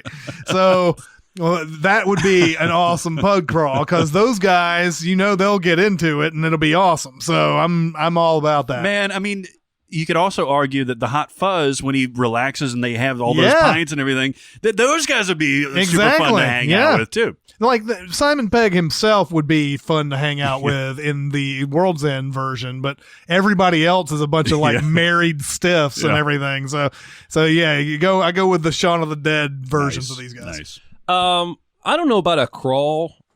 You guys both know I'm not super good at handling my liquor. So I think a bar crawl would kill me. But I'm going to maybe cheat. I'm pretty sure it's in one of the movies, but I'm going to go with 10 Forward from the Star Trek Next Generation Enterprise. The bar where Whoopi Goldberg's Guinan, who's hundreds of years old, serves things like Valerian sunsets. Wow. And I would pick her. Valerian, that sounds like you're being roofied. I would pick her, Guinan, and Data to be my two. I just want to talk to both of them. Ooh, one nice. has had an excessive amount of life experience, and one will never truly experience life the way that he wants, but is super smart, but also kind of a fish out of water that I could fuck with. Because I could get him with that quarter down your nose joke where he gets a marker line down his nose. Yeah, He's never seen that before. Yeah, exactly. Nice one. My backup was going to be the gold room from The Shining. Oh, yeah. Yikes. I always felt like that would be an interesting one to do. All right. What is the best or worst career turn around you have seen, be it an actor or creator in the TV or film industry? There are examples. M. Night Shyamalan went from very exciting to a bit of a joke over time. What do you think? Okay, so when we were doing this, best of the years that we've been alive and everything, Rob Reiner came up a million times, 80s and 90s. The guy couldn't do any wrong, and then he did North in 1994, which is not a very good movie at all. Comes back with American President, and he's back. But right after American President, Rob Reiner does the following movies. He does Ghosts of Mississippi, The Story of Us, Alex and Emma, Rumor Has It, The Bucket List, and just a whole bunch of other movies that you haven't heard of after that. And I don't know what happened. I don't know if he just suddenly became bad at directing or if it was because he was just getting bad screenplays to deal with. But there's a guy who has a tremendously weighted first half of his career and a tremendously saggy bottom end of the career so far. Not anything like what he's done from the 80s and early 90s since American President. So yeah, hopefully he bounces back. Yeah, I would be great if he came back with something. I mean, and he was, like we mentioned his little cameo basically in Wolf of Wall Street. He's hilarious in that. So I know he has the sensibilities to be funny and everything or whatever, but I don't know what's going on. And I guess the good career turn that I'm going to talk about here, when I wrote it down, I figured this was a lot better of a choice, but then I started going through some movies and everything. I was like, I don't know, this might still be a little controversial, but I think Akiva Goldsman, the screenwriter, he started off with a bunch of like Joel Schumacher movies. It was The Client, it was Batman Forever, Time to Kill, Batman and Robin. And he was the credited screenwriter on those movies. Now, who knows whether or not he should be totally responsible for how those movies turned out. Maybe it was a combination. Maybe it was Joel Schumacher. Maybe it was the studios, whatever. But then he did like Practical Magic and Lost in Space and all this other stuff. And you're like, this guy is just he can't be a great writer, right?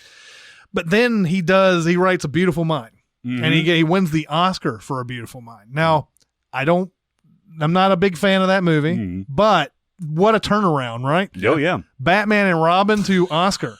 And then he did iRobot, Cinderella Man. He did I Am Legend. That's such a turnaround from what he was doing in the 90s and everything. Now, some of these movies had varying degrees of success or whatever, and you can debate whether or not iRobot's a great movie or whatever. But like, I find that fascinating. And he's writing the Dark Tower movie that's coming out this next year. He's on a lot of stuff like Transformers that's coming out too, but like, what a turnaround for that guy. Yeah. Anyway. Yeah. Yeah. Excellent. All right. So for my bad turn, I'm going with the big dog, Peter Jackson. Oh, yeah. Who gave us 2 indie films, one that's basically an R-rated nasty Muppets. Yep. Called Meet the Feebles. Yes, because there's a Meet the Deedles as well that I get confused. Yeah, but it's Meet the Feebles. Yeah, and then Heavenly Creatures, is that the name of the movie? With Kate Winslet. Yeah, and then he does the Lord of the Rings trilogy. Yeah, all 3 are fantastic. And the Frighteners too. And the Frighteners is in there. Then you take just a step off the cliff, right? I mean, King Kong, I guess, was his foot on the edge of the cliff. Because I find a lot of King Kong enjoyable, but it's still excessive. It's way too long. It's too much CG. And then he gives us The Lovely Bones. Yeah. And then he gives us 3 Hobbit movies that are just uniformly, terribly, excessively bad. And, that guy has too much talent to not make a comeback at some point. So a future Q&A, I'll be using him, I hope, as my good turnaround. Yeah. But he was my choice for bad. Yeah. It really hasn't been the same since the Lord of the Rings movies. And then, like you said, that turning point, King Kong, which is like half great, half bad movie and everything. Yeah. And then everything after that's been what's going on, man? Come on. I know you've got some talent here. Seriously. I just completely blanked on what my good one was. So you go ahead, Barrett. I'll see if I can remember it. All right. My bad turn would be Francis Ford Coppola, man. Mm-hmm. When you look at this guy's resume up until the early 80s or the late 70s, you've got The Godfather, The Conversation, Godfather Part 2, Apocalypse Now. You could even throw in, I like The Cotton Club a lot. Yeah. And I think that's good. But then you basically take it from Captain EO, where he directed the Michael Jackson thing. And then he's really on a steady decline after this. Some people like Tucker, Man in His Dream, but he does Godfather Part 3, Bram Stoker's Dracula, Jack, The Rainmaker, Youth Without Youth, and Tetro and Twixt, which I haven't even seen. I will say The Rainmaker is better than just a. It's better than everything else that I just read. But it's definitely not up to his capabilities by any stretch. But The Rainmaker is a very watchable movie. I'll make that up.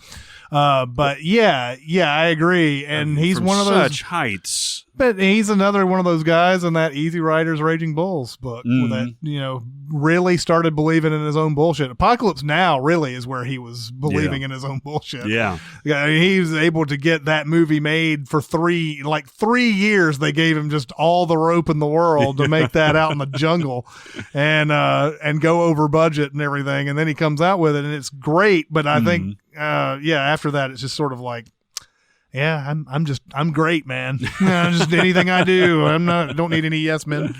Well, and then my the good turn, and which is now turned back into a bad turn, is John Travolta. Because when you consider the career that he had in the late 80s to early 90s, where he was, and Look Who's Talking 2 and things like that, which may have been a low point for him, and then going the Pulp Fiction direction that he was taken on from Quentin Tarantino was really amazing. And he did a lot of good stuff after that, and then he started tailing off again. But I think overall, he really got a huge turnaround after that. Mm-hmm. Yeah. My good one was Jason Bateman. Oh, yeah. Because he was a star when he was a lot younger, and then Silver Spoons virtually disappeared until Arrested Development. And Arrested Development made him an A-list comedy star again. Mm-hmm. And it's kind of shocking he ever went away as that, because he's such a good straight man. He's so good at comedy, reacting to other wackier people. And I'm glad he made it back. Yeah, definitely. Yeah, absolutely. All right. Well, that will be the SinCast for this week. Keep going to SoundCloud and giving us your opinions. Yeah, keep them coming. We have conversations now, and I like it. We're engaging with you beautiful people, and we want to keep it up. So keep those comments coming. Well, and had a lot of listens on SoundCloud recently. It's been an uptick. So yeah, keep it up. Well, and after our Rogue One review, where we were a little confused about some things, we sure had some people come in and tell us that what some of that stuff was. God bless them. And by the way, Jen Erso, even if she's bluffing at the end, what good is that going to do? She doesn't know that Diego Luna is going to come up behind it. She doesn't even look in that direction unless she's doing some Magic Johnson no look, he's going to come up and kill him. So I appreciate your point of view. You should have seen this. Okay, I'm going to do a play-by-play. Barrett had an angry look on his face and then suddenly wiped it off and got Sunny to say that. But yes, we enjoy the conversation, so keep it going. Absolutely. I love hearing all this stuff. But this is going to be the SinCast for this week. It's Chris Atkinson, Jeremy Scott, and Barrett Sher. We'll see you next time. Thanks for listening. Comment on our episodes on our SoundCloud page. Check us out on YouTube, Twitter, Facebook, and Reddit. And be sure to visit cinemasins.com.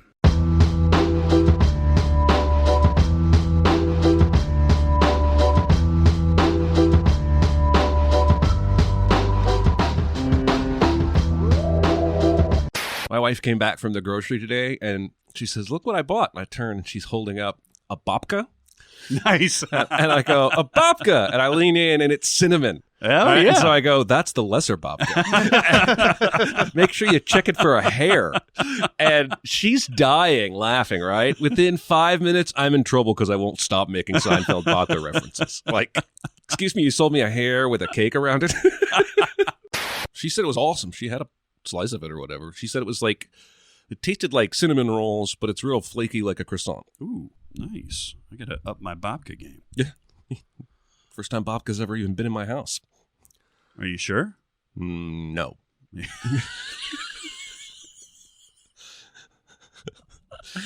There was a couple that owned that house for like 30 years before me. They might have had a babka.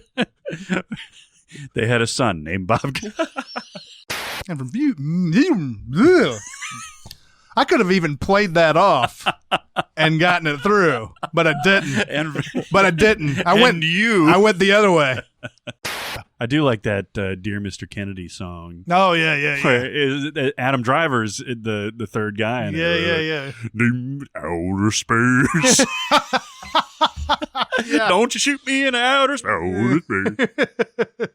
I do what I want. You do what I want. Whatever. Tell me what I can't do. I'm probably going to bring up a movie and a scene from that movie. Shit, baby. Fuck it. Fuck it. You dig it the most. Yeah. Everybody seemed to really like that fantasy casting segment with the Christmas movies. So you may want to earmark that as something we return to down the road. Chris, especially with your Die Hard recast. Oh, yeah? Yeah, people love that. Oh, yeah? Yeah. There was like 5 or 6 comments like, I want to watch that movie.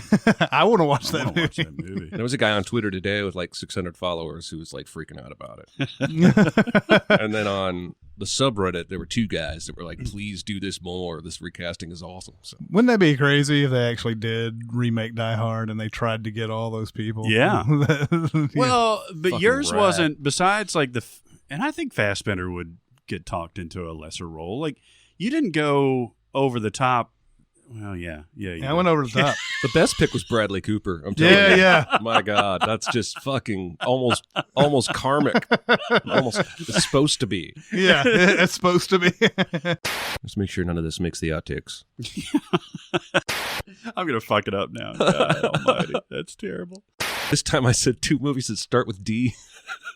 Yeah. There's a guy that screenshotted it and posted it to the subreddit. It was like, Deadpool starts with D. And like the first comment is like, Jeremy is such a troll. It's probably going to be in list of these other 2 D movies. Yeah. But we're going to blow their minds when we actually do it. You know, somebody in the comments nailed it. They said Deadpool and Die Hard 2. There you go. Nice. It doesn't Who the surprise fuck? me There's anymore. always somebody who nails it. Really? Yeah, there's always It's somebody just who does. basic math. Somebody's going to take a flyer and get it right. Yeah. I don't know. There's a lot of demons. I'm most impressed with the people on Twitter when I give really vague clues. There's like 5 to 10 of them that almost always get close or get it right. Wow. And it was like they have figured out some way of what your mental method is for picking the schedule, and they're able to predict it pretty well. Yeah. Boom. That's Boom. what you call a Krusty the Clown take Yeah. right there. Hey, I'm talking Krusty. Hey. It's Sideshow Mel. Hey, it's Sideshow Mel. Bada boom, bada bing. Take it from the professionals, kid. All right, Krusty. Krusty.